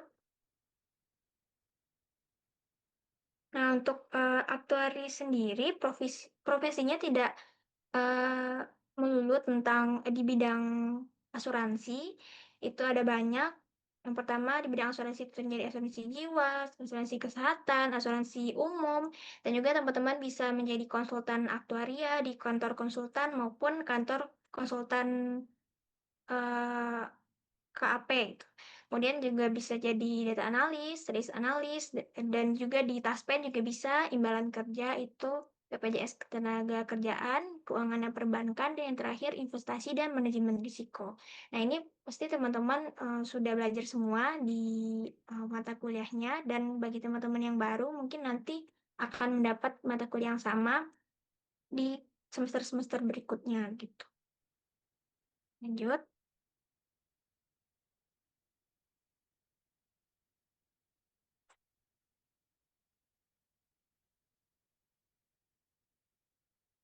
Nah, ini yang menjadi tantangan kita sebagai lulusan aktuaria. Nah, teman-teman mungkin juga udah tahu kalau saat ini semakin banyak universitas-universitas di Indonesia yang membuka prodi aktuaria, yang mana mungkin di tahun 2017, 2018, 2019 itu masih sedikit, apalagi mungkin di saat angkatan kami gitu. Itu tuh masih terbilang sedikit dan merupakan angkatan pertama juga di sejumlah universitas lain. Nah, kemudian teman bisa dilihat jika saat ini di rata-ratain ada 15 sampai 25 program studi aktuaria di Indonesia, dan jika kita targetkan atau kita perkirakan masing-masingnya ada 200 mahasiswa, lalu akan banyak sekali nantinya lulusan aktuaria dari universitas-universitas tersebut. Nah, saat ini itu perusahaan asuransi di Indonesia itu totalnya itu ada 144 perusahaan asuransi yang mana itu merupakan gabungan dari asuransi jiwa, asuransi kesehatan, asuransi umum maupun reasuransi. Nah, berdasarkan data 2024 tepatnya di April 2024, saat ini yang sudah FSI itu ada 523 orang, ASAI 285 orang, dan student itu atau yang sedang mengikuti ujian ASAI itu ada 4.432. Nah, dari angka ini, teman-teman, ini menjadi tantangan kita semua, yang mana dari semakin banyaknya prodi aktuari yang dibuka di Indonesia, tentunya akan menambah pesaing teman-teman juga tentunya. Sedangkan di Indonesia sendiri untuk perusahaan asuransi itu hanya berkisar di bawah di 150 perusahaan asuransi. Nah, kemudian, terakhir itu perkembangan teknologi atau AI. Teman-teman, untuk saat ini beberapa perusahaan asuransi telah memulai untuk menerapkan atau mengimplementasikan AI dalam pekerjaan-pekerjaan aktuaria. Nah, mungkin kita sebelumnya tahu kalau pekerjaan aktuaria ini mungkin sangat sulit atau tidak mungkin digantikan oleh AI. Tapi ternyata untuk pekerjaan-pekerjaan yang sifatnya itu berulang, nantinya bisa saja digantikan oleh AI. Nah, untuk mensiasati tersebut, ada beberapa skill yang harus kita punya dan ada di slide selanjutnya. Yang pertama yaitu analytical and strategic thinking. Nah, teman-teman itu harus punya salah satunya itu critical thinking. Maksudnya di sini adalah ketika nantinya pun pekerjaan tersebut digantikan oleh AI, tapi tidak serta-merta nantinya AI itu bisa mengambil sebuah keputusan. Nah, itu nantinya akan menjadi tugas kita dan kita harus mengkritisi apapun yang akan dihitung nantinya oleh AI. Kita tidak selalu harus selalu menerima 100% apa yang dikerjakan oleh AI tersebut. Nah, itulah fungsinya kita. Kenapa kita harus mempunyai analytical and strategic thinking. Kemudian yang kedua yaitu communication and leadership. Mungkin teman-teman juga tahu kalau di beberapa tahun ini PAI itu sendiri membuka namanya seminar komunikasi yang sebelumnya tidak ada. Nah, itu tuh menjadi salah satu mata ujian ataupun salah satu syarat untuk lulus FSI karena salah satu tantangan dan juga kelemahan aktuaris di Indonesia itu adalah komunikasi.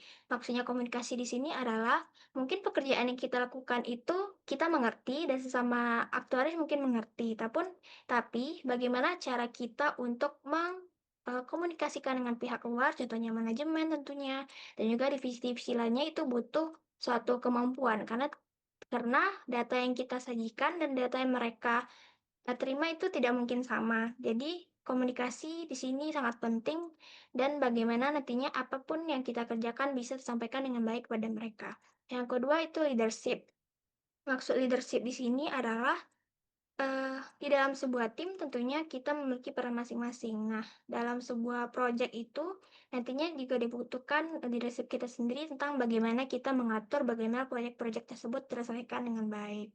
Kemudian business and financial, maksudnya di sini adalah selain dari teori-teori kita dapat dari perkuliahan, kita juga harus tahu dan juga mencari tentang bagaimana sih perkembangan bisnis di Indonesia dan juga finansial di Indonesia itu sendiri. Contohnya, saat ini kan lagi maraknya eh, perusahaan tekstil terbakar kalau teman-teman tahu dan juga saya juga ingin sedikit berbagi. Nah, itu eh, ini untuk general asuransi ya, karena kebetulan saya juga di asuransi umum dan saat ini itu di bisnis di Indonesia itu untuk tekstil itu lagi menurun dan sedang banyak perusahaan-perusahaan tekstil tersebut yang melakukan klaim entah itu karena kebakaran ataupun lainnya. Nah, di sini kita juga butuh analisisnya, kenapa sih tiba-tiba mungkin saja banyak perusahaan tekstil yang terbakar ataupun segala macam. Itu kita juga harus menganalisis apakah kebakaran tersebut adalah natural ataupun dibuat-buat gitu. Kemudian untuk finansial, tentunya eh, kita juga harus mengerti dan sedikit tahu tentang keadaan finansial di Indonesia saat ini, yang tentunya nanti juga akan berpengaruh kepada pengambilan keputusan kita dalam melakukan pekerjaan kita. Kemudian technical tools and innovation. technical tools di sini adalah teman-teman selain menggunakan Excel dan juga RStudio, teman-teman juga disarankan untuk mengerti dan juga paham mengenai tools-tools yang lain seperti Python, Tableau, dan lain-lainnya. Karena itu sangat berguna nantinya dan juga menjadi salah satu pembeda kita dari yang lain dan juga selanjutnya itu inovasi. Inovasi di sini adalah eh, pastinya ketika kita bergabung dengan suatu perusahaan tersebut, perusahaan itu sudah mempunyai mekanismenya sendiri.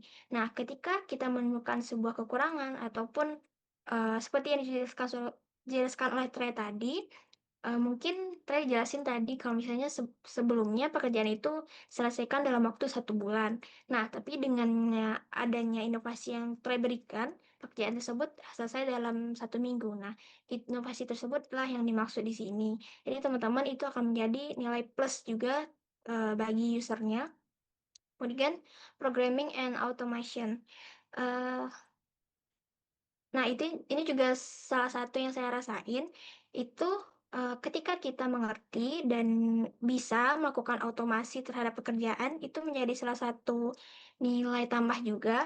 Teman-teman mungkin seperti yang dijelaskan di awal tadi, saya awalnya itu intern sebagai magang di KB Insurance Indonesia, kemudian setelah 6 bulan baru dilanjut menjadi staff. Itu kenapa? Karena salah satunya itu karena saya membuat beberapa otomasi terkait pekerjaan-pekerjaan yang mana sebelumnya mungkin pekerjaan tersebut bisa sehari sampai 2 hari, tapi dengan otomasi itu bisa 15 detik, 20 detik, ataupun 15 menit begitu. Jadi itulah salah satu skill yang harus kita punya dan mungkin yang menjadi salah satu kekurangan, bukan kekurangan juga ya, tapi karena kita bukan dari kampus yang terkenal, juga dari teman-teman kerja juga dari UGM misalnya, UI segala macam.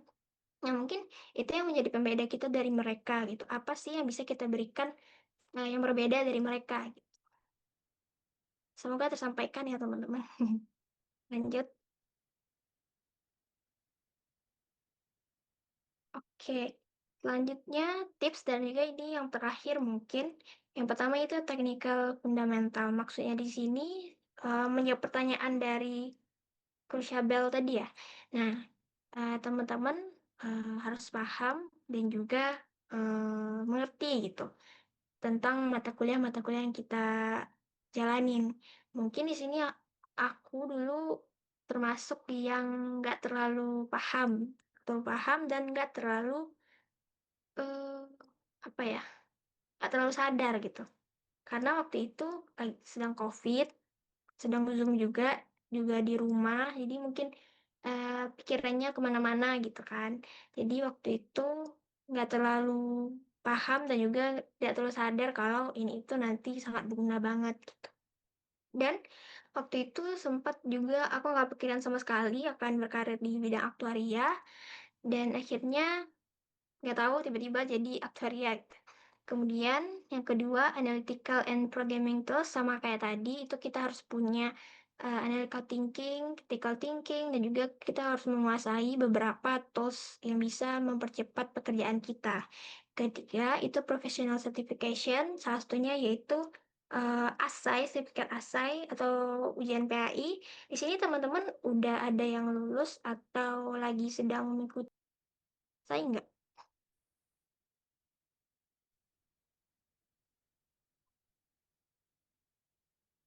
Udah ada yang lulus? Izin menjawab kakak, mungkin dari beberapa teman-teman ada yang udah lulus beberapa mata ujian dan beberapa lagi ada yang sedang berjuang untuk mencobanya kak.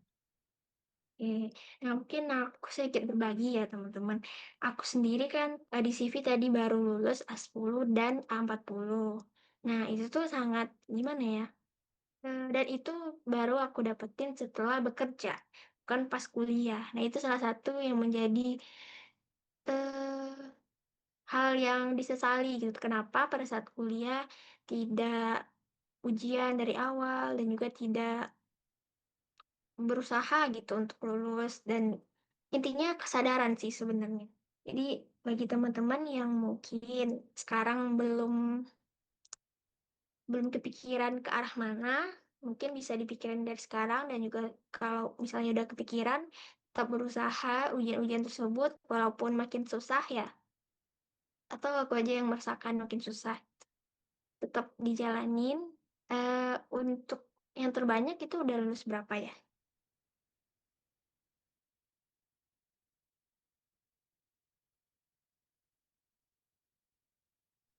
Mungkin yang mata ujian A10 yang paling banyak yang udah lulus, Kak. Oke. Nah ya, untuk itu, nah ujian itu sangat penting juga ya, karena salah satu syaratnya itu lulus 4, lulus ASAI gitu. Sedangkan kita, salah satu tantangannya kita belum penyetaraan ya, atau udah penyetaraan di tahun ini. Nah, belum. Nah, itu salah satu yang menjadi tantangan juga bagi kita. Kita belum penyetaraan di saat teman-teman yang dari universitas lain seperti UGM yang udah punya penyetaraan. Mereka lulus sudah punya 5, bahkan lulus sudah ASAI gitu. Sedangkan kita mungkin baru beberapa gitu. Jadi tetap semangat, ujian dapat dikejar, mumpung masih 300.000, karena sekarang udah tambah naik, udah 1.500.000. Dan ketika nanti kerja itu gimana ya, membagi waktunya itu, bagi waktu kerja, bagi waktu belajar. Jadi mau nggak mau teman-teman harus mengorbankan waktunya sampai malam, sampai pagi, atau waktu liburnya mungkin seharian belajar gitu. Jadi selagi masih bisa dikejar sekarang, mungkin dikejar banget, diusahin banget gimana caranya supaya lulus gitu.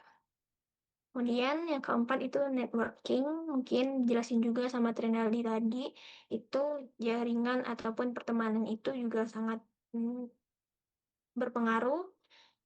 Mungkin tidak semua perusahaan ya teman-teman itu membuka atau lamaran kerjanya itu di eh, share ke banyak orang ataupun melalui LinkedIn, Jobstreet segala macam. Kadang eh, lamaran tersebut hanya disampaikan ke teman atau mulut ke mulut atau di dalam satu grup. Nah, karena pengalaman aku juga, karena ada grup general insurance-nya juga, kadang beberapa lowongan tersebut hanya di-share di sana.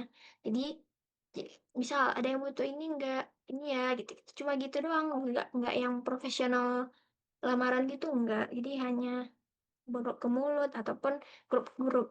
Jadi networking itu sangat penting juga. Kemudian yang terakhir internship and project. Nah, teman-teman mungkin saya lihat beberapa di LinkedIn udah banyak magangnya ya. Jadi siapa yang udah banyak magangnya mungkin dilanjutin karena penting banget juga, selain eh, IPK, ujian, magang itu juga menjadi nilai tambah bagi user nantinya ketika akan menerima kita di suatu perusahaan. Kemudian project-project, misalnya untuk kerjasama dengan dosen, ada nggak ya? Soalnya beberapa teman-teman saya sebelumnya itu ada gitu yang kerjasama sama dosen untuk ngerjain project. Sini ada nggak?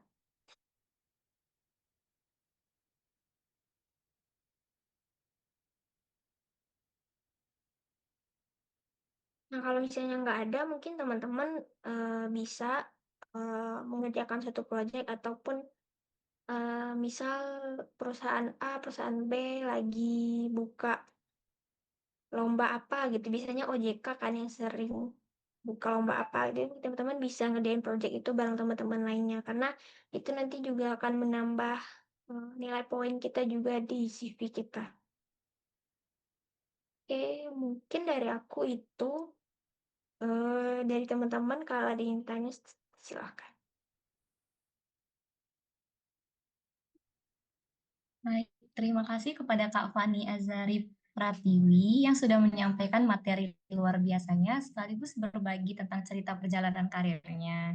Sebelumnya, sini nanya juga dong Kak.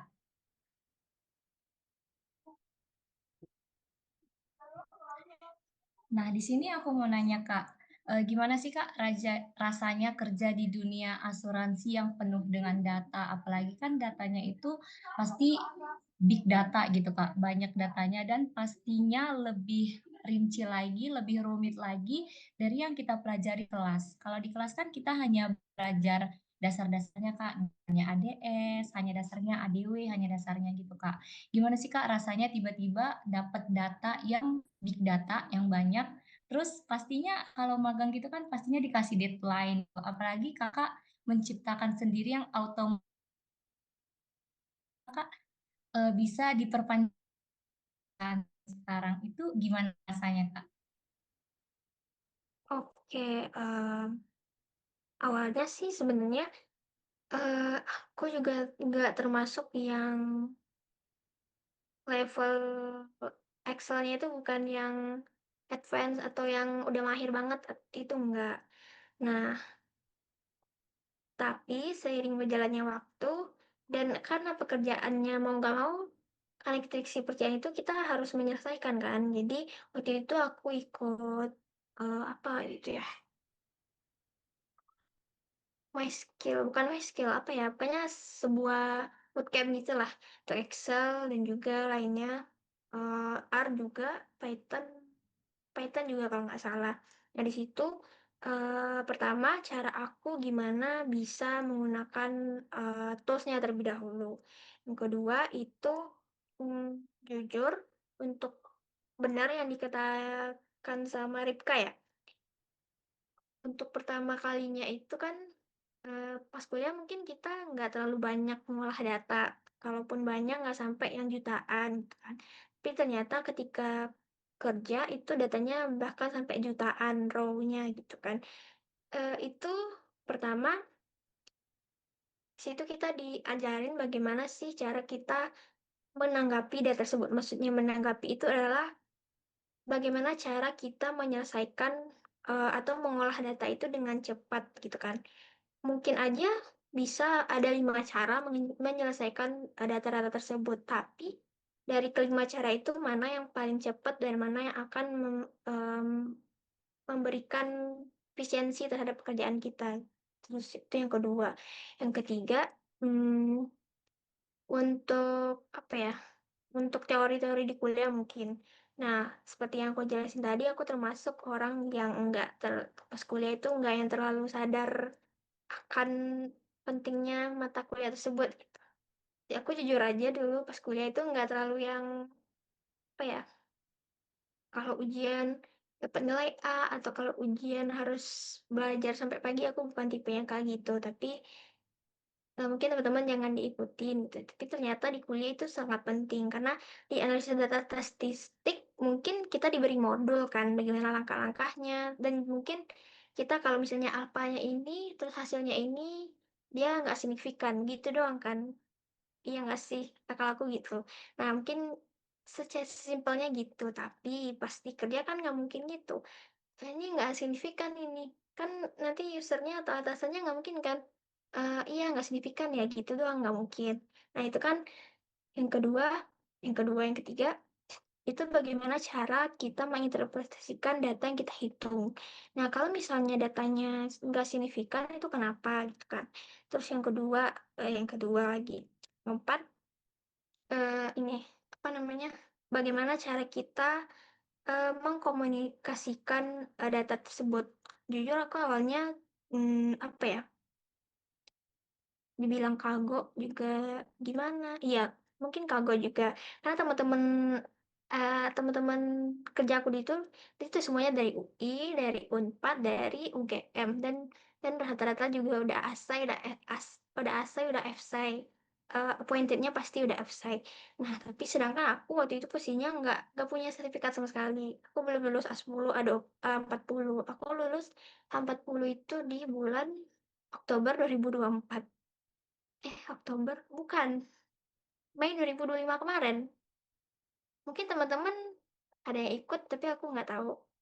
Terus 40 malah lulus di 2024 Oktober. Nah, itu sih. Menjawab nggak sih? Atau boleh diulangin lagi nggak pertanyaannya? Sudah cukup menjawab, Kak. Oke. Oke, mungkin kita lempar kepada teman-teman semuanya yang ingin bertanya. Boleh nih teman-teman, boleh langsung raise hand.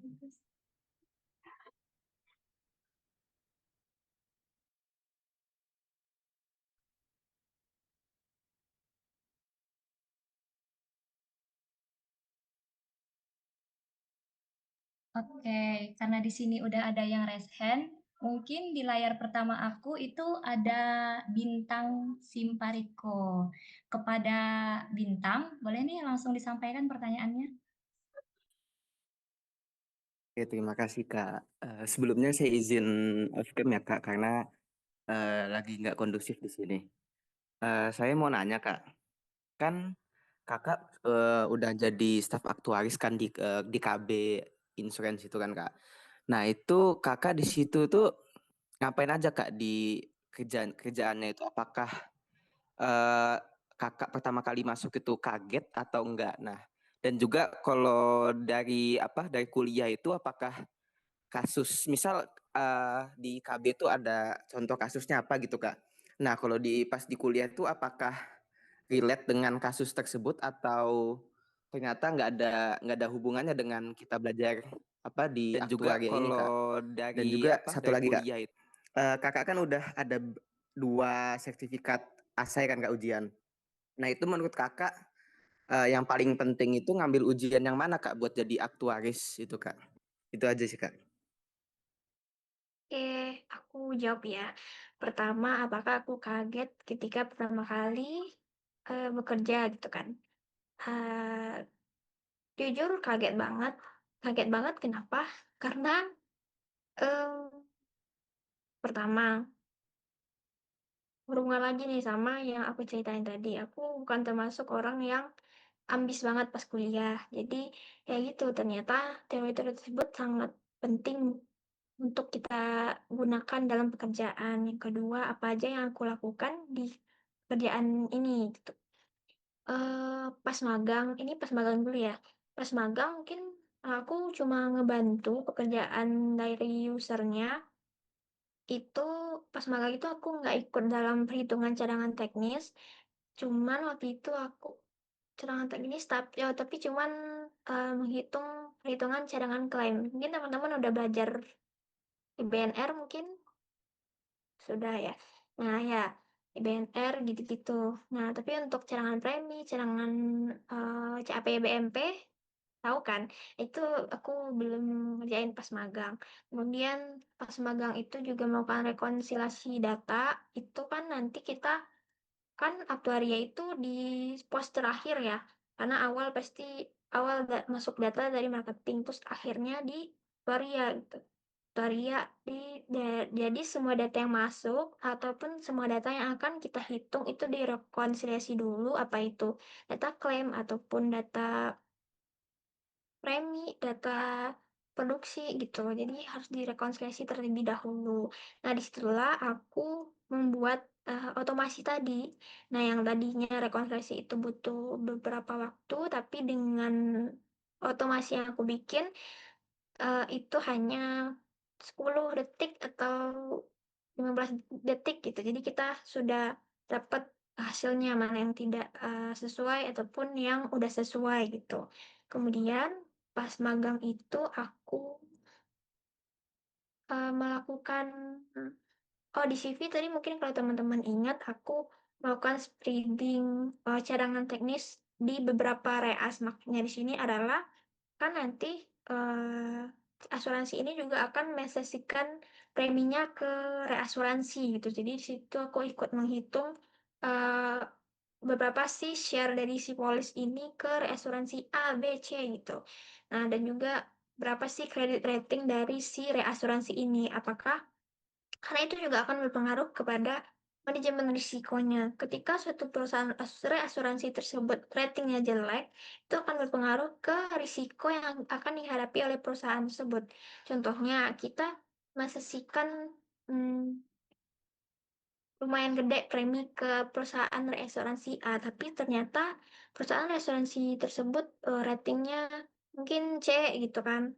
Itu kan sangat buruk, bukan sangat buruk ya buruk gitu, hanya cukup. Jadi itu menjadi penambah risiko juga bagi perusahaan. Nah, disitulah kita masuk sebagai aktuaria, bagaimana kita mengkomunikasikan juga bagian reasuransi tentang bagaimana cara, bukan cara sih, masukan untuk nanti untuk asuransinya jangan yang ratingnya begini begini gitu.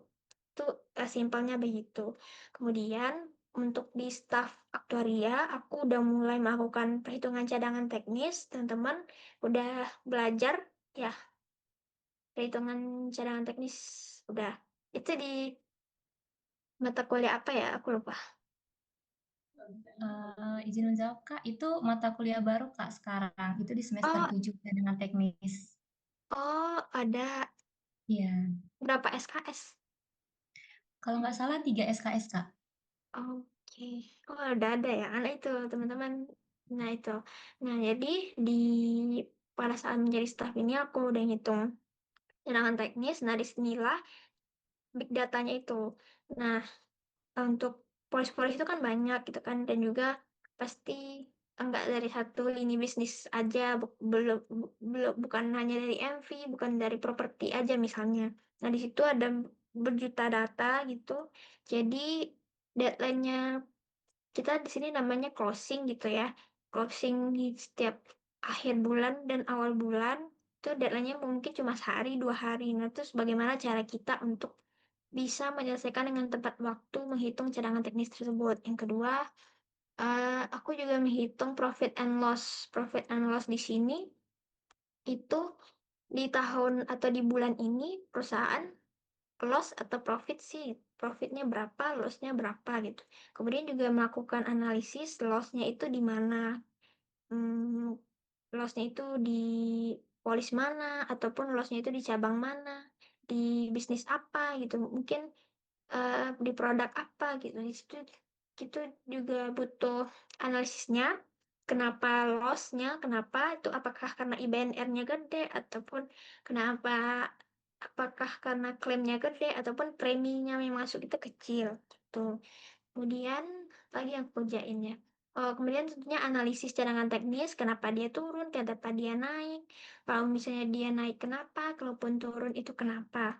Kemudian apakah kenaikan dan penurunan tersebut sangat signifikan, dan karena kan nanti misal nih cadangan teknisnya naik, misal premi ya, premium reserve-nya naik, misal naik berapa puluh M gitu kan. Kan nanti akan mempengaruhi si laporan keuangan perusahaan tersebut. Kan profit and loss-nya jadi turun. Dan jadi di situ mungkin eh, di situ juga perannya kita nanti. Kemudian klaim misalnya. Klaim tahun bulan ini misalnya 50 M gitu, 50 M, sedangkan premi yang masuk cuma berapa gitu. Itu kan mempengaruhi si profit and loss-nya juga nanti. Nah, disitulah kita aktuaria bukan menyarankan sih, lebih membuat report kenapa turun, kenapa naik. Kemudian mungkin itu akan menjadi decision making juga oleh manajemen misalnya. Terus selain itu aku juga melakukan reconcile juga, kemudian membuat laporan-laporan ke OJK, salah satunya laporan aktuaris, laporan apa lagi ya, action plan, ya action plan, business plan gitu. Business plan di tahun berikutnya apa ke OJK, membantu membantu manajer ataupun atasanku gitu. Kemudian apa lagi ya? Sebenarnya ya mungkin lebih kurang gitu ya. Keterangan teknis, profit and loss, laporan-laporan, report, karena aku sendiri bidang valuasi and reporting kan. Kemudian apa lagi ya? Mungkin sekitar begitulah pekerjaannya gitu. Pokoknya apa yang teman-teman pelajari di kuliah relate lah dengan apa yang akan dikerjakan di pekerjaan gitu. Tadi pertanyaan bintang yang terakhir apa ya? Ini Kak, kan tadi Kakak udah ada beberapa sertifikat ujian kan Kak, ujian PAI.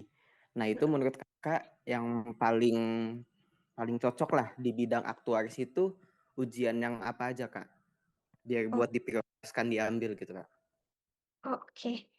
Hmm, Kalau apa yang penting itu menurutku semuanya penting. Tapi misal nanti mau ke general, general. Nah, itu kan kalau asai kan kita harus lulus 8 ya. 8. Nah, kalau di general itu kan ada CNLA. Jadi kalau misalnya kamu teman-teman di general, mungkin saranku ambil A10 A20 sama A40. Nah, untuk urutannya, kalau aku sendiri, karena A20 itu rumit ya, bagi aku ya, bagi teman-teman mungkin enggak ya. Mungkin A10 dulu, A40, baru A20. Kalau misalnya pengen nambah gelar dulu CNLA. Tapi kalau di general, mungkin itu sih skema yang bisa diambil. CNLA dulu, baru ASAI. Seenggaknya kita punya gelar CNLA dulu nih. Nah, dan di kalau nggak salah sekarang itu CNLA itu nggak hanya karena kita lulus 3 itu. Terus kita juga harus ngambil seminarnya juga. Dan lumayan harganya sih 8,5 atau 7,5 gitu harganya. Dan kita juga harus lulus seminar tersebut, webinar tersebut harus lulus. Terus kalau misalnya paling cocok sih menurutku sih yang mungkin bisa ditarin dulu deh ambilnya itu A30 sih. A30, A40 juga. A40 juga. Itu sih. A10 sih yang paling penting, A10.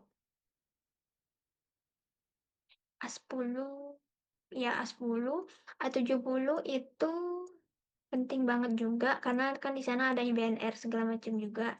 Nah, terus kalau teman-teman nanti di live itu kan A60 ya. Nah, mungkin A20-nya bisa diganti sama A60 dulu gitu. Gitu sih. Tapi yang penting menurutku A10 dulu karena A10 itu dasar banget sih.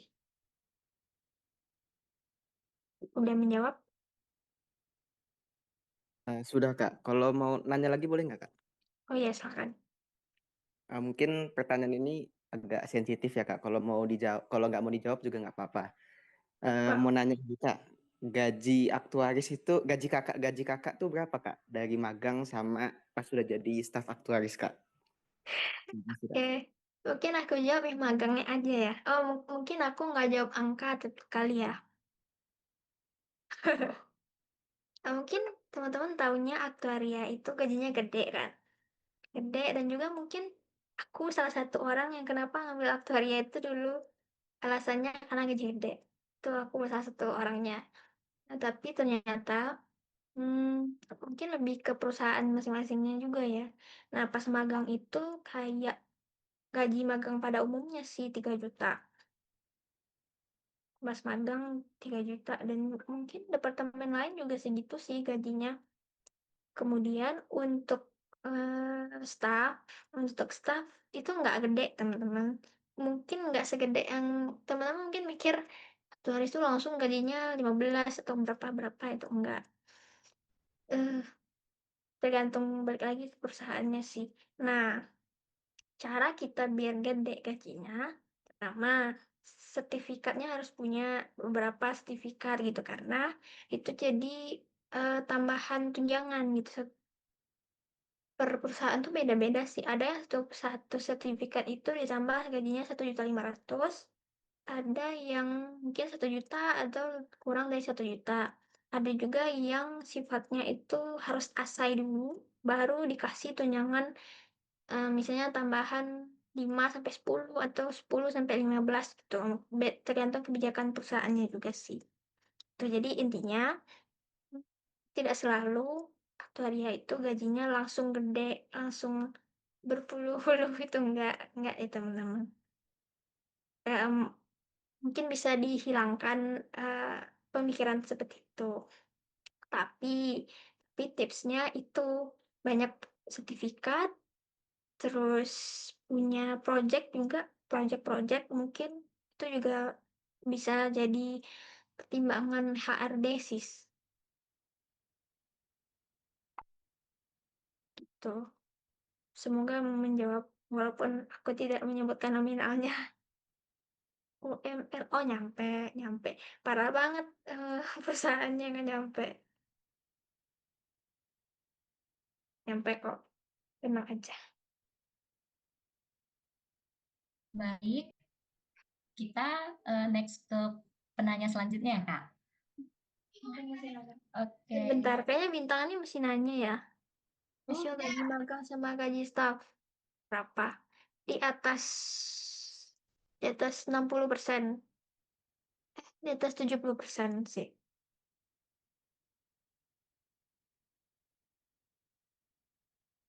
70% ke atas lah.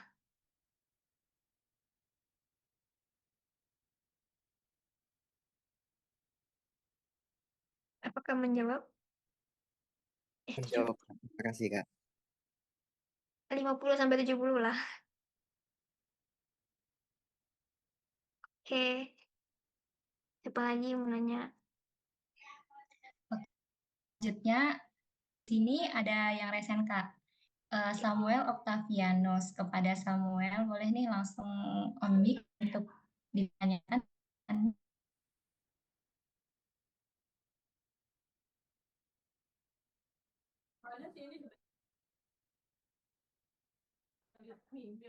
Oke, baik Kak. Sebelumnya izin bertanya Kak. Sebelumnya perkenalkan, nama saya Samuel Octavianus dari Aktuaria 23. Menurut Kakak, besar peran ujian sertifikasi dan pengalaman magang relevan yang mendukung karir Kak sebagai kita aktuaris. Kira-kira apakah bisa kita kayak mengikuti AMAI dari sekarang-sekarang itu atau CRMO dari sekarang Kak? Menurut Kakak penting nggak Kak? Kayak AMAI dan CRMO atau ujian sertifikasi lainnya gitu Kak? Terima kasih. Oke. Oke, ini Samuel nih yang udah lulus beberapa ujian itu ya? Udah lulus berapa, Samuel? Jangan-jangan saya kalah lagi. Langsung hilang. Yes. Udah berapa, Samuel?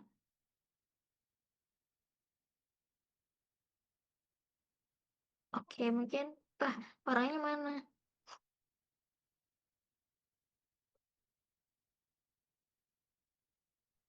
Iya, halo Kak.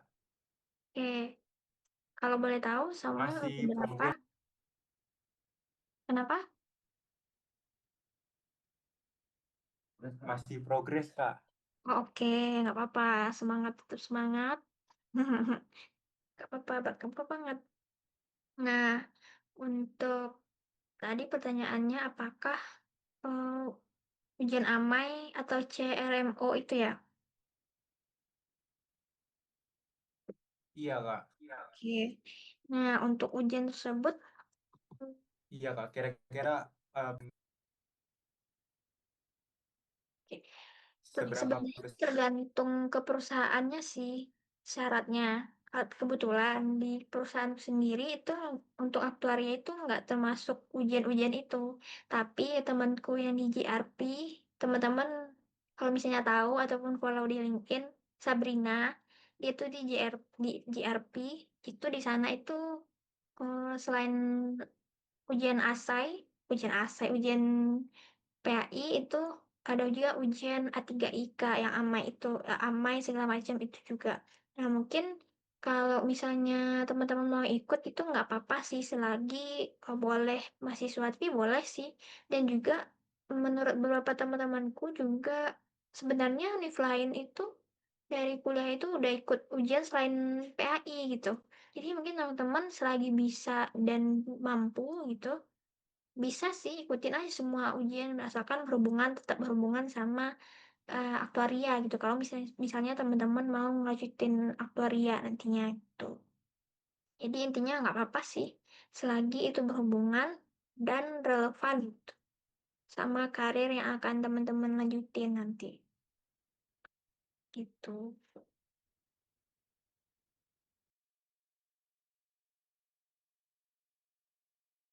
Kepada Samuel Octavianus, apakah menjawab? Terjawab Pak. Terima kasih. Jawab Pak. Terima kasih. Oke, terima kasih. Kepada teman-teman yang lain, apakah ada yang ingin ditanyakan lagi? Boleh langsung raise hand.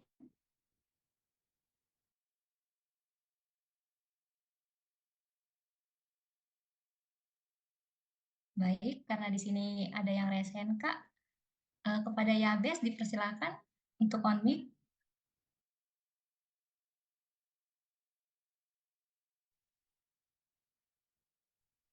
Halo Kak, sebelumnya perkenalin nama aku ya Bes Daniel Ferdinand Simanullang dari angkatan 2003. Oh ya, Bes.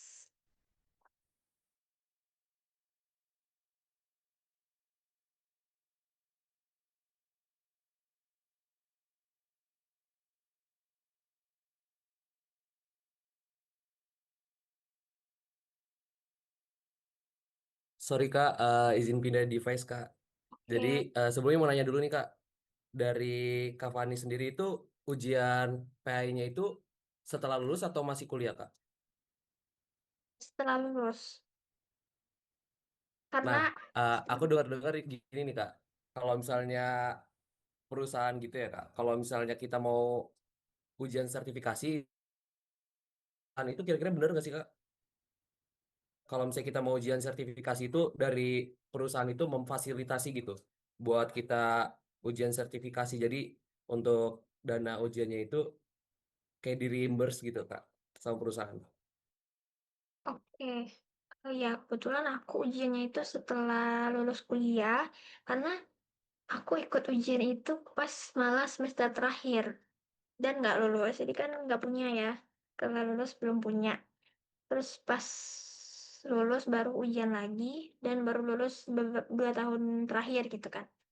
Nah, benar itu beberapa mayoritas perusahaan itu ketika kita udah jadi staff itu dibayarin. Tapi untuk perusahaan sendiri itu tergantung status kita. Maksud statusnya ini pertama kalau pas magang itu nggak dibayarin, nggak dapat benefit ujian sama sekali. Yang kedua pas staff tergantung lagi status kita apa, misalnya sebagai MTP ataupun sebagai tetap. Tapi di sini itu sih aktuaria itu harus MTP terlebih dahulu. Jadi kalau MTP itu dibayarin, semua trainingnya juga dibayarin, training-training dari PAI, training-training dari AUI misalnya itu dibayarin semuanya ataupun training-training dari luar atau bootcamp-bootcamp yang diadain oleh KAP misalnya, konsultan aktuaria misalnya itu juga dibayarin. Nah, tergantung lagi, balik lagi ke eh, kebijakan perusahaannya gimana. Tapi mayoritas dibayarin sih. Kalau di Oh ya, bentar. perusahaan Kavani sekarang ini KB itu dibayarin nggak Kak? Eh, Kalau di perusahaanku tergantung ininya, tergantung statusnya apa. Sebagai kontrak kah, MDP kah, tetap kah gitu. Oke, Kalau terima kasih kontrak Kak. kontrak itu mungkin teman-teman tahu juga kalau di Indonesia itu kontrak itu kebanyakan outsource. Jadi kalau outsource tuh enggak, mereka nggak tanggung jawab terhadap pelatihan-pelatihan, ujian-ujian itu mereka nggak tanggung jawab. Menjawab Oke, terima kasih Kak atas informasinya. sama-sama. Ada lagi yang mau ditanya, kayak teman-teman mungkin aku minta maaf ya tadi, mungkin pas penjelasan buru-buru atau kurang jelas gitu ya. Karena sebenarnya aku udah lama nggak ngomong kayak gini, karena di pekerjaan kan nggak ada yang begini ya kita aktuariat. Jadi ya lumayan kagok juga gitu. Semoga tetap dapat tersampaikan. Oke, Kak. Jadi dari teman-teman, apakah masih ada yang ingin ditanyakan? Boleh langsung resen. Atau mungkin saya mau nanya nih Kak, sekalian pertanyaan terakhir untuk menutup acara ini. Tadi kan eh, Kakak bilang ada yang menghitung cadangan-cadangan teknis gitu Kak. Nah, itu kan mata kuliah baru nih Kak di semester ini, di periode ini juga. Nah, kalau di kuliah itu kita itu ngitung cadangan teknisnya itu, ngitung cadangan premi atau cadangan klaim itu kan ada beberapa metode-metode gitu Kak, kayak Illinois atau dan lain sebagainya.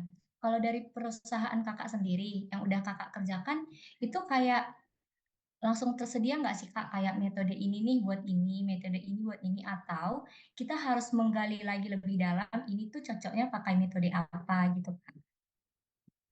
Oke.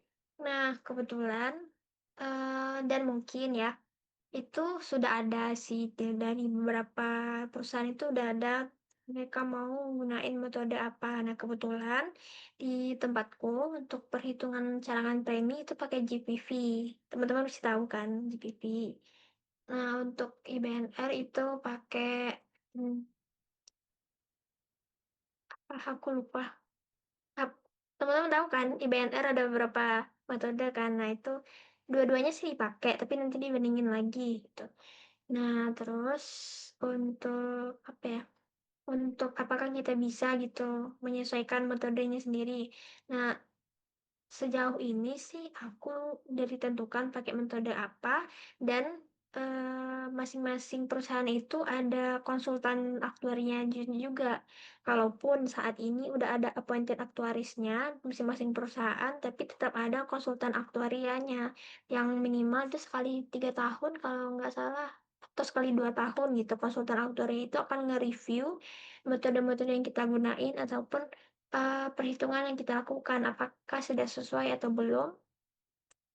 Dan juga kan teman-teman tahu sekarang kan ada IFRS 17 kan, mungkin teman-teman pada dengar kan. Nah, per 2025 ini itu udah dilakukan atau diimplementasikan IFRS 17 yang mana sebelumnya IFRS 4. Nah, itu tuh semuanya berubah mulai dari pencatatan accountingnya terpenting, kemudian dari aktuarianya juga sekarang namanya bukan cadangan premi, namanya bukan CAPBNP lagi, tapi GMM, PEE. Kalau mungkin teman-teman bisa searching juga bagaimana perbedaan IFRS 17 sama IFRS 4 itu juga. Terus juga nanti juga teman-teman pasti akan belajar di IFRS 17 itu membedakan antara mana kontrak-kontrak yang akan merugikan perusahaan, mana yang enggak. Itu nanti pencatatannya akan berubah gitu. Jadi aku sendiri juga masih belajar gitu. Jadi mungkin teman-teman kalau ingin tahu bisa di searching di Google ataupun di apa ya, banyak sih project-project mungkin oleh yang aktoris-aktoris yang terkenal gitu, yang yang di LinkedIn juga misalnya banyak kan yang menyebutkan RS 17 mungkin gitu. Jadi intinya untuk metode itu sendiri udah ditetapkan perusahaan, tapi tidak menutup kemungkinan tiap tahun kan ada namanya audit. Audit. Nah, nanti audit itu akan review juga sama kayak konsultan aktuaria eh, perhitungan-perhitungan yang kita lakukan. Nah, jadi nanti kita bisa adjust juga sih sebenarnya aktuaris perusahaan untuk adjust. Mungkin dengan metode ini agak sedikit apa ya, hitungannya eh, terlalu besar misalnya. Intinya gitu, terlalu besar misalnya. Jadi kita bisa adjust pakai metode apa sih yang bisa cocok gitu. Bisa sih sebenarnya di adjust. Tapi kebanyakan dari awal itu udah ada metodenya gitu. Tetap mengikuti sambil tetap mengikuti eh, peraturan-peraturan dari OJK gitu. Menjawab? Terima kasih Kak Fani menjawab. Mungkin Sama. Mungkin karena kita ada keterbatasan waktu, mungkin sampai di sini saja sesi Q&A kita pada malam hari ini. Terima kasih banyak kepada Kak Fani telah meluangkan waktu dan kesempatannya untuk berbagi pengalaman kepada kita. Karena itu tadi pertanyaan terakhir, maka sesi talk show kita berakhir juga di sini. Semoga jawaban tadi itu bisa menjawab kepenasaran para peserta hari ini. Apabila teman-teman ada yang masih penasaran dan ingin bertanya, boleh langsung menghubungi Kak Fani atau Kak Trenaldi, atau boleh juga melalui panitia-panitia yang ada di sini. Sekali lagi kami ucapkan terima kasih banyak kepada Kakak Abang yang sudah menyampaikan materinya, sehingga kita semua bisa sedikit tahu nih tentang profil perusahaan, perjalanan Kakak Abang, sampai mana cara kita bisa bekerja seperti Kakak Abang. Harapannya bisa menjadi wawasan baru bagi para peserta, khususnya program studi sains aktuaria yang masih bingung dalam mempersiapkan strategi yang baik dalam mencari pekerjaan setelah lulus nanti. Nah, selanjutnya akan ada penyerahan sertifikat nih dari Himpunan Mahasiswa Sains Aktuaria ITERA kepada kedua narasumber hebat kita yang telah merelakan waktu dan tenaganya untuk sharing session bersama kita kali ini. Karena Kak Trenaldinya sudah keluar, maka kita akan dokumentasinya bersama Kak Fani aja. Mungkin untuk dokumentasinya boleh saya ambil alih sendiri. Saya hitung 1, 2, 3.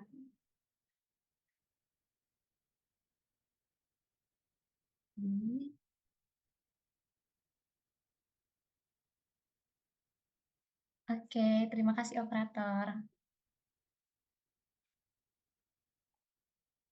Sekali lagi kami ucapkan terima kasih kepada narasumber kita yang keren dan luar biasa yang sudah mau memberikan waktunya untuk acara Career Talk hari ini. Sebelum menutup acara malam ini, kita akan mengadakan sesi dokumentasi terlebih dahulu untuk keseluruhan peserta yang akan dipandu oleh saya sendiri.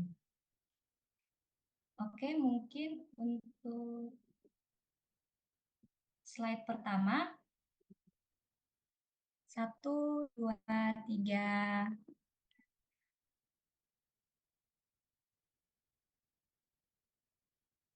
Untuk slide kedua. 1, 2, 3.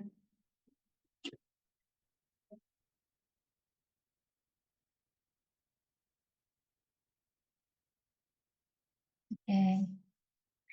Mengingatkan juga kepada teman-teman untuk segera absen dan absennya sudah dikirim di kolom chat ya teman-teman. Oh iya, nanti kalau periode depan pasti teman-teman ujian kan? Pada ujian kan? Ya nggak sih? Insya Allah, Kak. Jadi jangan ini ya kalau ketemu. Berbagi Eh, ketemu. terus aku mau nambahin. Apa ya? Mungkin jadi apa ya? Ketakutan atau overthinking gitu. Kita dari ITERA gitu kan. Orang-orang jujur aku juga orang-orang banyak yang nggak tahu gitu kan. ITERA di mana itu gitu kan. Jadi jangan jadiin itu sebagai apa ya? Kekurangan gitu. Jangan. Boleh jadi pikiran, tapi jangan jadikan itu kekurangan. Kita tetap harus mencari apa sih yang bisa jadi nilai tambah dari kita sendiri yang membedakan dari orang lain. Terus juga ujian, aku pesan banget kalau misalnya teman-teman mau lanjut berkarir di aktuaria, itu emang harus dikejar banget. Entah itu harus belajar sampai pagi ataupun belajar nggak ada liburnya, itu tetap harus sih. Itu harus banget. Jangan kayak aku yang udah lulus baru ujian. Itu apa ya, susah banget sih guys membagi waktunya gitu. Gitu sih.